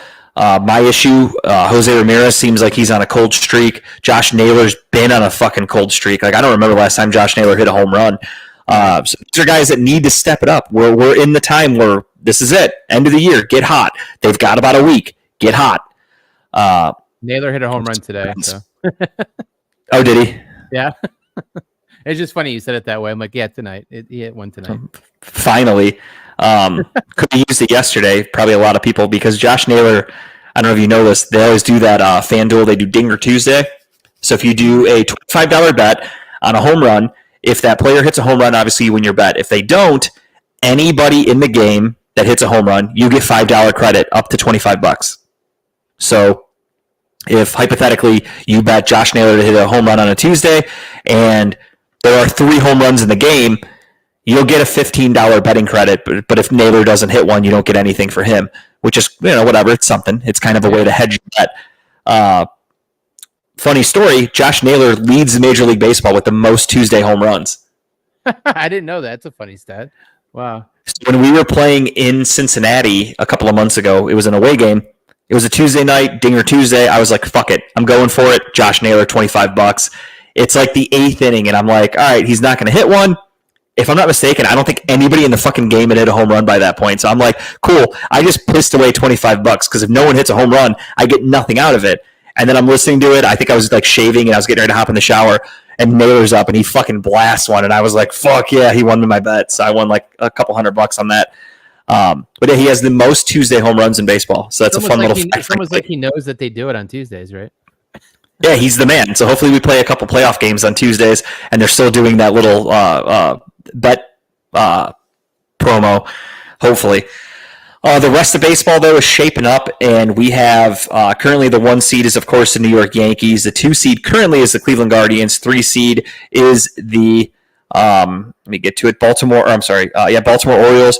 4 seed is the Houston Texans. 6 is Kansas City, and 7 is Minnesota. So again, if Kansas City can win today, I think they eliminate Detroit or something like that. So yeah, I think they'd eliminate Detroit because that's how the Guardians would lock up a playoff spot. But I don't remember. But either way, it's crazy to see that the AL Central is always shit on as like one of the worst divisions in baseball, and we have 4 teams battling for a playoff spot right now. That's fucking very intense. interesting season with baseball. It's weird. I mean, teams you expected to be pretty good, like gun to my head, who won the World Series last year? Texas Rangers. They have no shot. They're 16 games out of first place. They have no chance of making the playoffs. Toronto Blue Jays, another team that everyone kind of expected to take that next step. They're 16 games out. They have no chance. Tampa Bay, usually pretty consistent, usually pretty good. They suck. They're 14 games out. Seattle, Julio Rodriguez, they have one of the best starting rotations in baseball. They have great pitching. They're fucking 11 games out. They're done. They have no shot. So it's really, really fucked up. Then you go to the National League. Philadelphia has the 1 seed. The Dodgers have the 2 seed. Milwaukee has clinched their division, but they are the 3 seed currently. San Diego sitting in 4th place. Arizona is sitting in 5th. With the Mets sitting in 6th, and the Atlanta Braves in 7th, further and further behind the Mets because the Braves had a huge series against the Nationals over the weekend, and I think they lost like 2 out of 3 or something like that to the Nationals. Yeah, and I'd really hate for them not to make the playoffs. Not that we would talk to any of our friends of show. Yeah, don't get me wrong. Fuck the Braves. I hope they don't make it because of Chipper. Also, though, fuck the Mets because my friends are Mets fans. I'd rather the Braves make the playoffs than the Mets just because I want to rub it in my friends' faces that their Mets didn't make the playoffs. So I am very much rooting against the Mets. But that's your current baseball standings with about a week to go. The season, I think next week will be over by the time we do our next episode. So we'll have all of that situated, all the seating done. We'll probably do a little fun bracket for nothing just to see, we'll do a little pick 'em. So that'll be cool. And let's get into a little hoops because there was some minor Cavaliers news in the final Woj bomb of all time. Alonzo stock has to get increased. Do you have Pete Alonso autographs, George? I'm assuming that's what that means. But fuck Pete Alonso and fuck the Mets. But yeah, so the final Woj bomb is Adrian Wojnarowski today announced he is retiring from covering basketball. The last Woj bomb of all time is Isaac Okoro signing a 3-year, $38 million contract extension. Officially the last one. Yeah, the last tweet you'll see with him breaking an NBA story. At least, I mean, he might, I don't know, who knows what he's going to do in the future. But for right now, it is Isaac Okoro. I think that's pretty fucking cool. Isaac Okoro was a guy who was a free agent. No team was really making him a huge offer. The rumor I saw was the Cavs were offering him like $8 million a year, and that significantly went up because he is now getting $33 million guaranteed, I think, with like $5 million in incentives, if I'm not mistaken. So I think it's a 3-year, $38 million deal, 33 guaranteed or some shit. So good for him. He's a player. The Cavs are essentially in a situation with their salary cap that you have to keep your own. We can't really add anybody new, so you have to keep what you have. So keeping Isaac Okoro, I think, is a good move. You really need that defensive help. His 3-point shooting was coming into its own. Not great, not consistent, but that's what the offseason is for. Hopefully he's got that worked out. You're okay with this deal? You're fine with it? Do you think he's worth it? I mean, I thought it was a little pricier than I thought he'd be worth it. But I look at it as who else are we going to get? True. Yeah, that's true. Either give it to Okoro to keep him on the team so you have a nice defensive player and a guy who can kind of score every once in a while, or you aren't able to use it on anybody else because you're already over the cap. So you're in a situation where you either keep your own or you let him go for nothing. And I'd rather have Okoro than nothing. That's kind of where I'm at. So not the end of the world, not the greatest deal in the world, but got to do what you got to do to keep your team intact because your options are very, very limited. So the Cavs have made that move. Yeah, we'll see. Again, pretty cool that that's his Woj bomb. Yeah, he's going to work at St. Bonaventure University. He's going to go be a scout or GM or whatever the fuck. So good for him. Not Cool. bad for a 35-year career to go out like that. You know, It was weird. It was interesting to see him post that just out of the blue. Just all of a sudden is like, I'm done. This takes up too much of my time. My time is too valuable. I'm fucking out. And you probably could have that was it. you probably could have some decent jobs. I mean, the connection that man's made over the last 30-some years, you know. But good for him Yeah, for going it's back. to the point where like he's known for just being an insider that like, what else could he really do? If he were writing articles and not doing like breaking news, I wouldn't care personally. Like nothing against Adrian Wojnarowski. Seems like a great guy. I thought he did write for ESPN. I thought he did have articles. He became only known for like Woj bombs. It's like Adam Schefter. Like Schefter gets the breaking news, but when you hear Schefter talk, do you really care what he's saying on Monday Night Football or something like that? I only care on Sunday mornings who's out and who's not out. That's it. And when he's not doing that, I could give a fuck less what Adam Schefter's doing. So Yeah. I really need him. Oh shit! I talked all that shit. Josh Naylor just hit his second home run. Keep talking. Keep Two- talking. 2-2. It's about time Josh Naylor hit a fucking home run.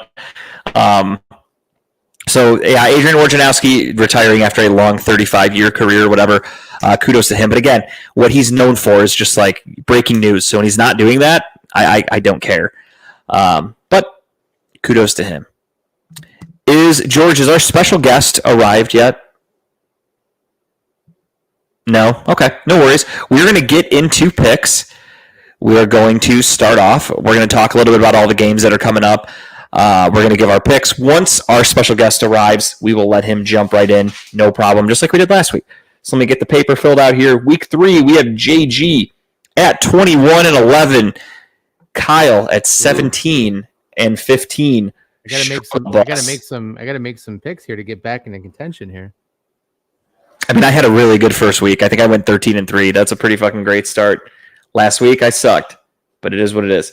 All right, there's Timmy. All right, so 21-11 for me, 17-15 for Kyle, and then Tim went 9-7. Let's get right into it. Thursday Night Football. The shitty New York Jets are hosting the equally shitty New England Patriots. The Jets defense looks like trash. Will Levis had no problem torching through them if he weren't a fucking idiot and making all those mistakes. The Titans should have won that game. The Jets defense was supposed to be this lockdown fucking great thing. They couldn't stop anybody on Sunday. They obviously couldn't stop anybody against the Niners on Monday Night Football to start the season. So who knows what's going on with that team. Aaron Rodgers looks old. Their offense does not look very good. Again, everything they did last week, kudos to them. They got the W. I'm not knocking that. A win's a win. I totally get that. They did it against the Titans. Titans are one of the worst teams in football. So kudos to the Jets for getting that W. You did it against the Titans. This game is interesting. Obviously, my heart wants to say New England because fuck the Jets. And there's a part of me that realizes New England's actually not a bad team, as we've seen in 2 weeks. They've been competitive. They beat the Bengals. They almost beat the Seahawks. They're playing a division rival. I'm sure Gerard Mayo really wants his team to be hyped up and focused. However, I got to do it. I got to go with the Jets. I think the Jets are going to find a way to win this game. If the Seahawks can beat the Patriots, I would think that the Jets could. So I am going to go with the New York Jets on Thursday Night Football. Man, I thought for sure you were going with the Patriots on this one. I look at it, it's a win-win. If they win, I get the win. If they lose, I'm not mad about it. So it's a win-win for me. Fair enough. I think I've been locked in with the Jets in this one, for a day or so. I think just at home, Aaron Rodgers is starting to get, just a little bit of that confidence back or whatever. I think that's just the ayahuasca. That's true. Could be. I don't know. It's gonna be a pretty game. I think he's probably gonna have a pick or two or whatever. But yeah, I'll take the Jets at home. I'll take the Jets at home here. Yeah, I got to go with the Jets, unfortunately, as much as it pains me. It really does, but got to make the smart picks. All right, next up, we have the New York Giants against the Cleveland Browns. That, of course, will be the last game that we pick. So we'll skip that one for now. Chicago going to Indianapolis. Does Indianapolis get their first win of the season, or do the Bears get another win under Caleb Williams? Caleb Williams got absolutely destroyed against the Texans. There were times where he kind of felt bad for the ass kicking that he was getting, but at the same token, did it to himself because there were a lot of plays where he held the ball way too long, scrambled around like an idiot. Clearly thought he was still at USC. He was making some very questionable decisions, underthrowing the ball, turning it over. There was the one play where he didn't step out of bounds in time, and he got fucking leveled, and everybody was bitching and moaning, and they wanted a flag, but it was a clean hit. Get out of bounds, dude. This is the NFL. So at home, this is a 50-50 game for me. You guys know me. I always take the home team. I think the Colts are going to find a way to actually, I don't know. The Bears looked really good. Let me speak. I need to speak this game out loud, so let me vent here for a second. The Bears defense is good. The Bears defense made things kind of difficult for CJ Stroud and the Texans. The Bears defense made things clearly difficult for Will Levis and the Titans in week 1. That's how they got the W. Their defense is great. It really is. Anthony Richardson is not a good quarterback. He is a turnover machine. What's the kryptonite for a bad quarterback? A really good defense. That's what's going to keep them in this game. Give me the Chicago Bears. What a fucking 180 there. Knock myself out of it. The defense won. I'm on the Bears. I'm taking the Bears because that's why I was going with the defense here. I think that they're going to disrupt Anthony Richardson. Like you said earlier, he's not a good quarterback. I forgot how bad Richardson is. So when I looked at it, I'm like, I think I'll take the Colts. Home team, 50-50 game in my head. And then I'm like, no, he's bad enough to where he can cost them the game. Yeah. And I think another week, with Williams under center, each week he plays, he gets, I would assume, a little bit better and better. And, this could be another step forward for him. And he actually does well in the field. But I think that defense is what's going to win him that game. So, yeah, give me the Bears. I saw an interesting stat the other day that said that, obviously it's only week 2, and there's only a handful of the quarterbacks that have played. But there's yet to be a touchdown thrown from any of the rookie quarterbacks this year. Really? I didn't know that. That's a crazy stat. Bo Nix has 0. Jaden Daniels has 0 thrown touchdowns. And then obviously Caleb Williams has 0. Drake May hasn't played yet. So of the early drafted guys, I don't think I'm missing anybody. But yeah, no passing touchdowns from any rookie quarterbacks this year yet. Wow. Because kind of looking like a bust of a class. Going into it, I told everybody, I was like, I really don't love any quarterback in this class. I like Drake May, but nobody else really does much for me. Jaden Daniels seems like a good athlete, but he seems like a shitty quarterback. Caleb Williams, to me, didn't look like a guy whose game would translate in the professional league, and he's struggling so far, to put it mildly. And then Bo Nix looks like an absolute fucking bust. Like, Bo Nix looks like he is going to cost Sean Payton his job because they're both just not good together. And what sucks for Caleb Williams that he's got pieces around him. They stacked that offense around him. When we did our preseason show, I picked him to win the Rookie of the Year because I was like, he's got DJ Moore. He's got fucking Keenan Allen. They drafted Rome Odunze. They've got fucking Cole Kmet. They've got decent running backs. Like, he's set up to succeed, and he still sucks. So to me, that's like, all right, it's him. It's the Indian, not the arrow, as they say. Next up, we have the Houston Texans going to Minnesota, battle of the undefeateds. This is a very, very interesting game. The Houston Texans have skated by. They could have easily lost to the Colts week 1, and they could have just as easily lost to the Bears on Sunday Night Football. Minnesota, on the other hand, dominated the fucking Giants week 1, and then they dominated the 49ers on Sunday. They've looked really good in 2 straight games. The Texans kind of look like treading water. Pick here first, so we get some offsetting here. So I'm not just always after picking you, because I'll keep trailing you, I guess. Go for it. Okay. Yeah, I'll make it short and simple. Honestly, I think the defense is a story here. Minnesota's defense has been on fire. I think they're going to disrupt Stroud enough, and I think their offense is just good enough to get this win. I think Minnesota at home takes it. Sad to say, Houston gets their first loss of the year. As an AFC fan for the Browns, I'm not sad about it at all. I'm with you. I think Minnesota does get this W because, as we said, Minnesota's looked like the better team in both games so far they've played this year. Houston has found ways to win, but they don't look like they're doing it in any type of dominant fashion. And in my opinion, Minnesota looks like the better team. The one big thing to keep an eye on, though, is Jordan Addison is injured, and Justin Jefferson was dealing with an injury as well. He left the game early on Sunday against the Niners. Something to keep an eye on. I think they'll both play. At least Jefferson will, which is obviously game-changing. But yeah, no, I'm going with the hot hand right now. I think Minnesota is the better of the two teams. So, going with them. Minnesota for everybody. Minnesota. Next up, we have the Philadelphia Eagles going to the New Orleans Saints. This is an interesting one. Philly looks beatable. Philly could easily be 0-2 right now. If Jordan Love didn't get hurt in that game in Brazil, they could have lost that game, truthfully. So again, you have an okay Eagles team against a Saints team who look like they're fucking dominating, and they're at home. I'll let you go first. Okay. Well, I don't mind. I'll go. No, I mean it's fine. I mean, no, go ahead. We'll go back and forth. You go ahead and go first now. I'm going with the home team. I'm going with the hot hand here again. I'm going New Orleans. Yeah, that's where I was leaning too. I think I got to see more out of New Orleans, but I think they catch the Eagles here. I think that this is going to be. I think it could be a high scoring game. To be honest, the back and forth. I think that both had the capability of scoring a lot of points, but I think the Saints take this one at home. It's gonna be a fun game to watch, though.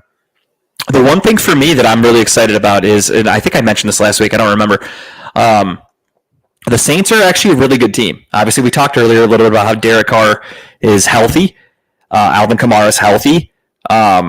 They're scoring, no problem. Defensively, the Saints had a top 10 defense last year. They are known for having a very good defense. It's underrated. A lot of people don't realize how good their defense actually is. So you're now putting that really, really good defense, as you saw. They shut out I forgot what they gave up for the Panthers, like not even 10 points or whatever the fuck, like meaningless garbage time points in week 1. And then last week against Dallas, I think they let Dallas score 19. But again, it was a fucking blowout. They scored 44, so it's not like it was it also kind of they let their foot off the gas kind of thing. So New Orleans has looked dominant, absolutely like one of the best teams in football for the first 2 weeks. So with that being said, I'm going with the hot hand. Until they prove me wrong, I have to go with New Orleans. New Orleans just looks like one of the better teams in the league, so I'm going with them as well. I think if their defense is as good as it played on the last 2 weeks, they should have no problem with the Eagles. I mean, stuff that tush push. AJ Brown came out and said that he's probably going to miss a few weeks with his hamstring injury, which as a Browns fan, I think we play them in week 6. So if he wants to wait till week 7 to come back, I'm okay with that. Devontae Smith as your number 1 wide receiver does not scare me. Dallas Goedert, their tight end, he's good, not great. They traded for Jahan Dotson, who's again an average wide receiver. Nothing really scares me on offense. Saquon Barkley is really good. Barkley's the only thing, but Barkley apparently has the dropsies. Couldn't catch. That would have won them the game against Atlanta. Would have won me my parlay, but instead he's a piece of shit who went to Penn State. But I digress. I am going with the New Orleans Saints in this one. I just think that the hot team. He will sit next 2 weeks and wait after bye week. You bite your tongue, George. Let's hope that he's a diva. He quit on them in the playoffs. Let's hope he quits on them again and does not play against the Browns. That would be great. Let's hope the rest of them quit too. The more the merrier. Moving on, we have the Chargers going to Pittsburgh. Chargers are 2-0. Pittsburgh's 2-0. The one really cool thing about this week is you have a lot of undefeated teams going up against each other, so it's going to be curious to see who's walking out with an L. Would you like to go first, or would you like me to go first? I think you went first last time. I'll take this one. Fuck Pittsburgh. Give me the fucking Chargers here. They have to lose. I mean, Pittsburgh's not that good of a team, and I would assume Harbaugh goes into Pittsburgh, and I would hope the Chargers do what they're supposed to do and win this fucking game. But if they get caught, I don't know. I'm not going to be surprised if the fucking Steelers win this one, because Steelers have a way of winning these damn games for some reason. I don't understand it. But give me the Chargers here. Things always tend to work out for Pittsburgh. So week 1, they go to Atlanta. You look at it and you go, okay, Atlanta gets Kirk Cousins. Give me Atlanta. I think we all took Atlanta. What happens? Pittsburgh wins. They found a way to win. Kirk Cousins, for some reason, forgot how to use his feet because he hurt his Achilles last year. They do have a super weak schedule. They honestly do. So they go to Atlanta. They get the W because Kirk Cousins just can't do anything. He literally just keeps turning the ball over. Justin Fields doesn't do shit. Their offense doesn't score. They literally just kick field goals, but they get the W. Whatever. Kudos. Week 2, Go to Denver. Denver's one of the worst teams in football. Bo Nix is terrible. They barely beat them. They beat them 13-6. It wasn't even a fucking blowout. I projected Pittsburgh to win that game easily, and they barely beat them.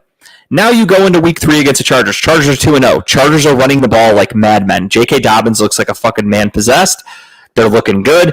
As you said, they have Jim Harbaugh. They've got a really good defense. They've got Joey Bosa. They've got Khalil Mack. They've got Derwin James. They have a very good defense. And then, of course, go figure, right before they play Pittsburgh, who missed practice today? Who's a little banged up? Justin Herbert, their top 5 draft pick quarterback, one of the higher paid quarterbacks, one of the better quarterbacks in the NFL. He's hurt. So, of course, my guess, he's going to get fucking stepped on by TJ Watt or somebody on Sunday and miss the game, and the Steelers will beat their backup. I think it's Easton Stick. They'll probably end up playing Easton Stick. They'll win. Everyone in Pittsburgh's going to act like they're the fucking best thing in football because they beat. Can we put an asterisk on this then? If Herbert doesn't start, then I'll flip flop. No, he'll start. I was just busting balls, but it's just Steelers luck. Something like that will happen. And yeah, that's not a bad idea, George. I should start picking Pittsburgh every week because it's a double-edged sword. They either win and I get the point, or they lose and I don't give a fuck that I lost. But I will go with the Chargers here because their run game looks legit. Their defense, out of the 3 games the Steelers have played or will play this year, the Chargers look like the best team that they'll face so far. J.K. Dobbins can run. Justin Herbert can throw. Their defense is pretty damn good. I think they might cause some fits for Justin Fields. I'm going to go with the Chargers as well. Perfect. So far, we are deadlocked. Yeah, I don't know. Next up, Denver at Tampa Bay. Don't even really need to get into this one. Another easy schedule for Tampa Bay. I believe they actually have a top 5 weakest schedule according to the NFL before the season started. Does anybody want Denver? I don't even need to break this game down. I just think Denver's going to get their asses kicked. Bo Nix sucks. Yep, give me the Baker Buccaneers. Tampa Bay. Next up, we have Green Bay at Tennessee. This could be the Malik Willis revenge game, or this could be Jordan Love because, lo and behold, he was at practice today.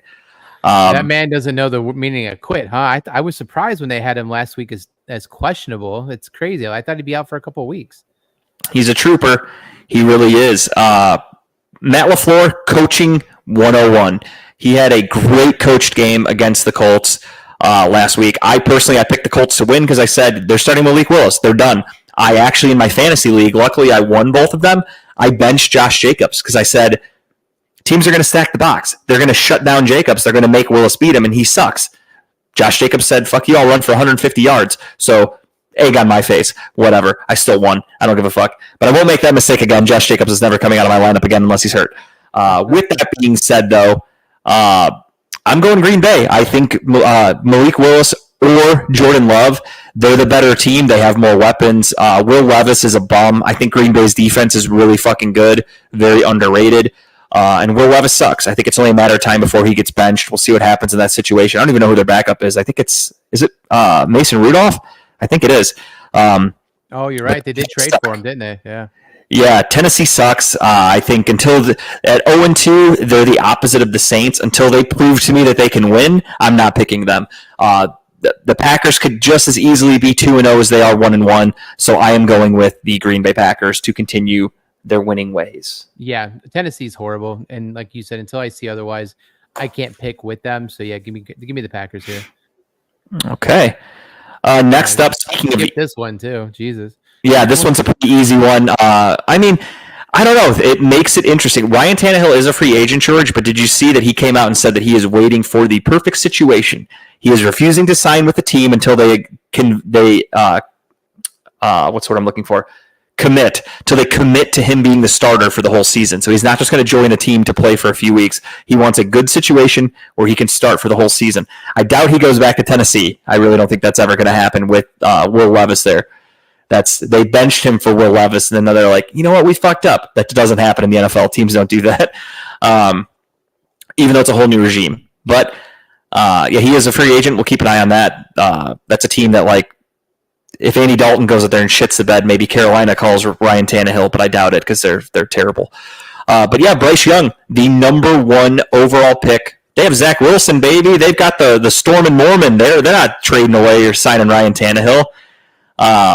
They got the MILF hunter, Zach Wilson out there. They're good. They're set. The MILF hunter. But Carolina announced they have benched former number 1 overall pick last year, barely a year ago. Number 1 overall pick Bryce Young has been benched for Andy Dalton. Everyone's acting surprised. To me, this is a business decision by the head coach. The head coach is new. He did not draft Bryce Young last year. This regime is all brand new, this front office. Bryce Young's terrible. I said it before the draft last year. I said I don't think Bryce Young's going to be good in the NFL. He's too small. And sure as shit, he's been terrible. You can blame the Panthers if you want, but the Panthers are trying. I mean, they're not great, but they got him Deontay Johnson. They have Adam Thielen. They've tried. They're getting him something. For a number 1 overall pick, you're going into a shit situation. So if you're good, step it up. Carry your team. If you're a shitty quarterback like Bryce Young, you go right back into the dumpster. Basically, their new head coach is like, fuck it. I'm not trying to go 0-17, so I got to do something. Give me the Red Rocket.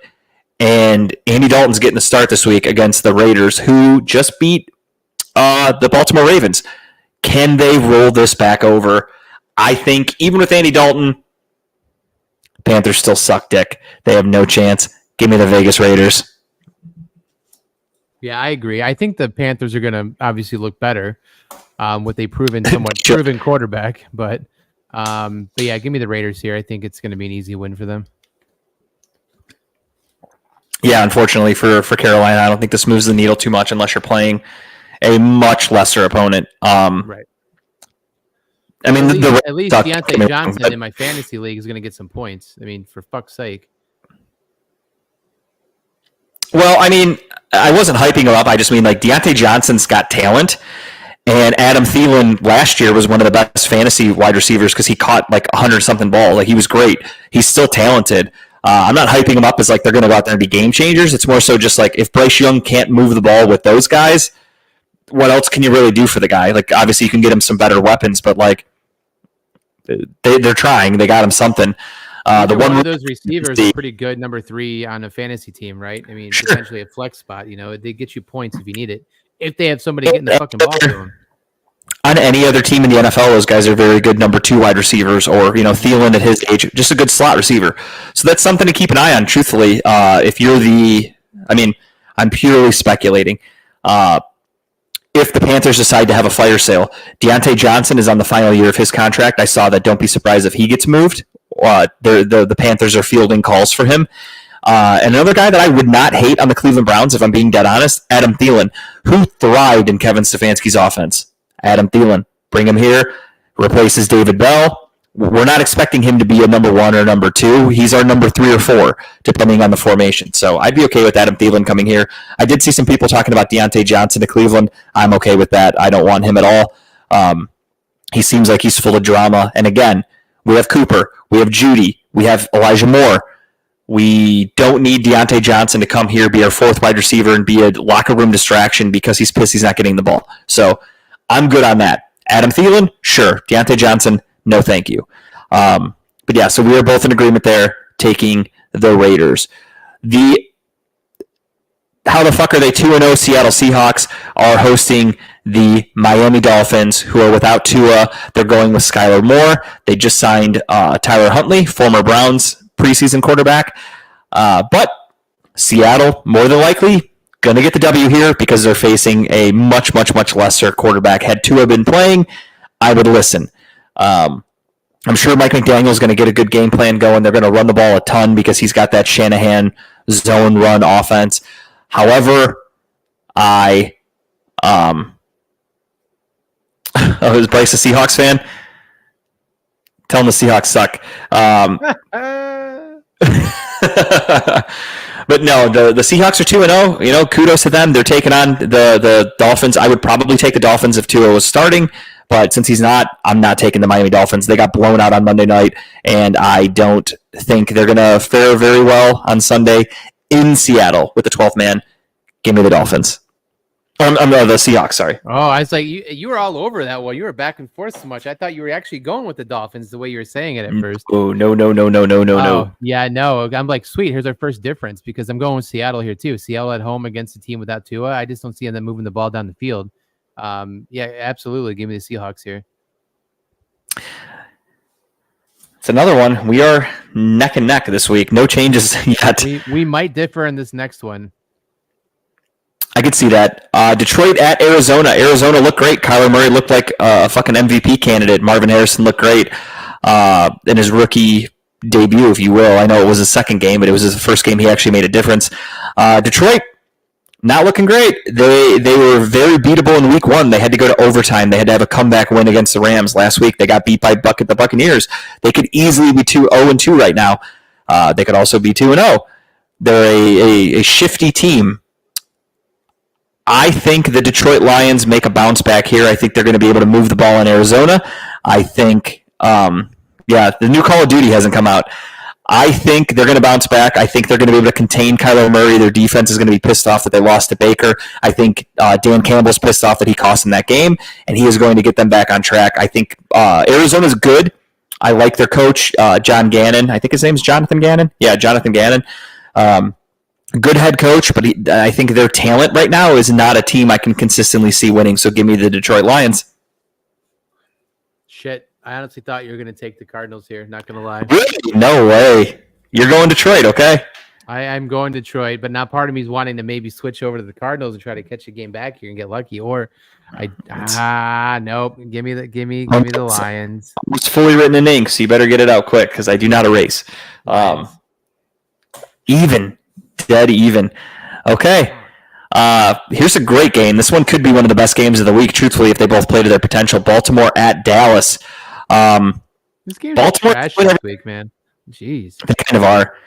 Baltimore's doing everything I projected in the preseason. I don't want to toot my own horn, but toot. I said the Ravens' offensive line was going to suck. I said Lamar Jackson's not going to be able to replicate what he did last year because of their bad offensive line. I thought losing Mike McDaniel or McDonald, the defensive coordinator, losing him to the Seahawks was a huge blow, and their defense has not looked very good. So with that being said, I think Dallas is going to be able to handle shit at home. I think Micah Parsons is going to have a really good game. They're going to keep Lamar contained, and Dallas is going to pull away with the W here. Give me the Cowboys at home.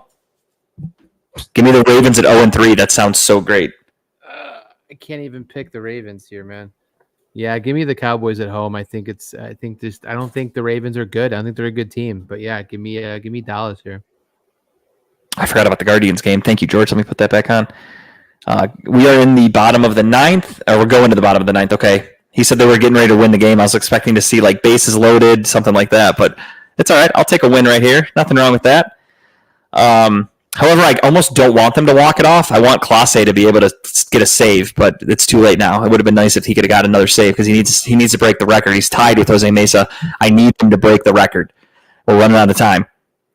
Next up, we have the Niners taking on the Rams. The Rams are banged up, and the Rams and the Niners are both banged up.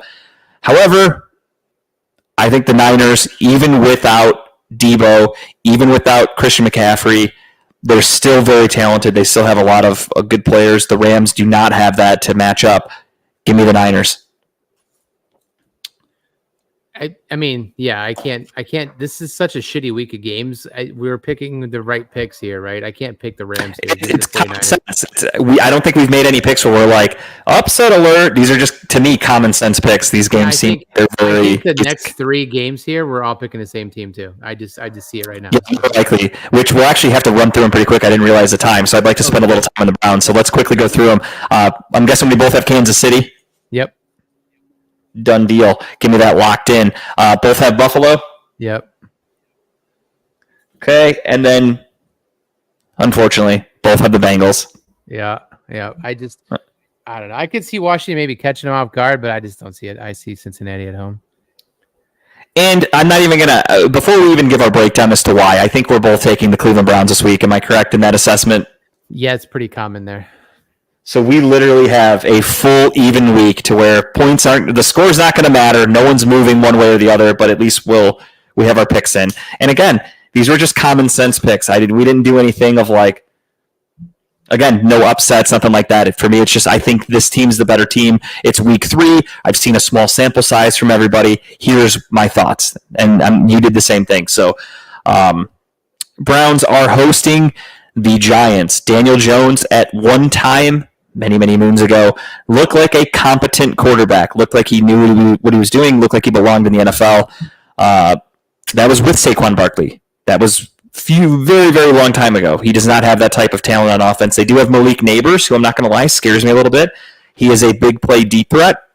And if there's one thing that the Browns have been susceptible to so far, it has been the big play deep threat. They gave up a long play to CeeDee Lamb in week 1. They gave up the long deep touchdown to Brandon Cooks in week 1. And then, of course, Josh Naylor is up with 2 outs in the bottom of the 9th. That fucking bitch better hit his 3rd home run. I'm just kidding. 2 home runs is good enough, but he hit 3, it'd be even better. And then last week against Brian Thomas, they gave up that huge passing play. They gave up the 30-yard scramble from Trevor Lawrence. So they are susceptible to the big play, and this is a team that can do that. Daniel Jones can move. He's a shifty quarterback. He's a scrambler. He is coming off that ACL injury, but Malik Neighbors is a guy that can go deep, who can burn you. He can take the top off. So keep an eye on him. Overall, though, they suck. Andrew Thomas is a very good offensive lineman, so him and Myles Garrett will be a fun matchup to watch. Other than that, they don't have much. I think their running back is Devin Singletary. Not very good. Not too worried about him. Malik Neighbors is really the only thing I'm worried about. And then Daniel Jones escaping the pocket is a little worrisome. But if they can kind of shadow him with Jordan Hicks like they were able to do with Trevor Lawrence, not too concerned about it. Defensively, their defense isn't very good. They've got a decent defensive line. However, we're expecting to have some health back. We're expecting Jack Conklin to play. We're expecting DeJuan Jones to be healthy. They have Kayvon Thibodeau. They've got Brian Burns. They have some very good defensive linemen. But overall, I like our offensive linemen a little bit better. So don't turn the ball over. Just play smart football. Browns should be able to win this game pretty easily. This is going to be a gritty defensive battle for the Browns, at least. I could see the Browns, ideally, I'd love a shutout, but I'm not gonna guarantee that or anything. But I would love to see a shutout. This is the kind of team that you could go in there and impose your will on, and I really hope the Browns do that. This game should not be close, and I don't need anything special from Deshaun Watson. I don't need 300 yards. You could throw for 150 and 2 touchdowns, or even 1 touchdown. Just get the W. Be smart. Win the game. Come out healthy. This is a very, very lesser team. If you are truly a Super Bowl contender, you should win this game, no problem. Yeah, I mean, I don't know what else to say that you haven't already said, but at the same time, it's going to be a game where I think it gets a confidence builder for Deshaun. Like, I don't know if you mentioned that, but I think that it's going to be more him getting into the zone, feeling comfortable in the offense, maybe get some more zip in the ball. Like I said, I just feel like he questions everything he does before he does it. And even though it's a quarterback, you're thinking quick on your feet. I think he just needs to have that ability and trust in his team and his players and that offensive, playbook that he's running right now. Defense, I think it's not going to be an issue. I think our defense is going to do what they're supposed to do. I think they're going to have a great game, but I just want to see that confidence in Watson. I want to see the right plays, the ball where it needs to be before it gets there, and fucking catch the ball. I don't care who you get to. Whoever gets Cooper make a couple catches. That would be really nice. Catch the ball and do the. If you catch the ball, then just everything else falls into place, right? Yeah. So this should be an easy. I'm thinking 24-10 victory for the Browns on Sunday. I think I'd like that. I'd be very happy with that. All right, that's it. I think George has to poop or something. He just sent us the 3-minute warning. He's like, guys, fucking 9:00 on the nose. He's ready to go. So we'll get into just the tip. I feel like a red light district. We pay by the hour here, so. We're doing just the tip, and I think George has a tip sticking out. He's prairie dogging. He's got a shit. So we'll get it. Yeah, I saw Naylor struck out. We're going into the 10th for the Gardos. All right, so Kyle, lead us off with your tip this week. So this is a show that my wife and I started watching. My wife Jessica and I started watching a long time ago, but then we stopped. My wife. We only got through maybe 3 episodes. And then we stopped watching it for whatever reason. It wasn't because it wasn't good. It's just for some reason we just didn't continue it. And then we restarted it back up probably about a month and a half ago, and we've been binge watching it. We just finished season 3. I think season 4 is out, and that's the last season they've done, which is season 4. So we'll start that maybe tonight or tomorrow. Excuse me.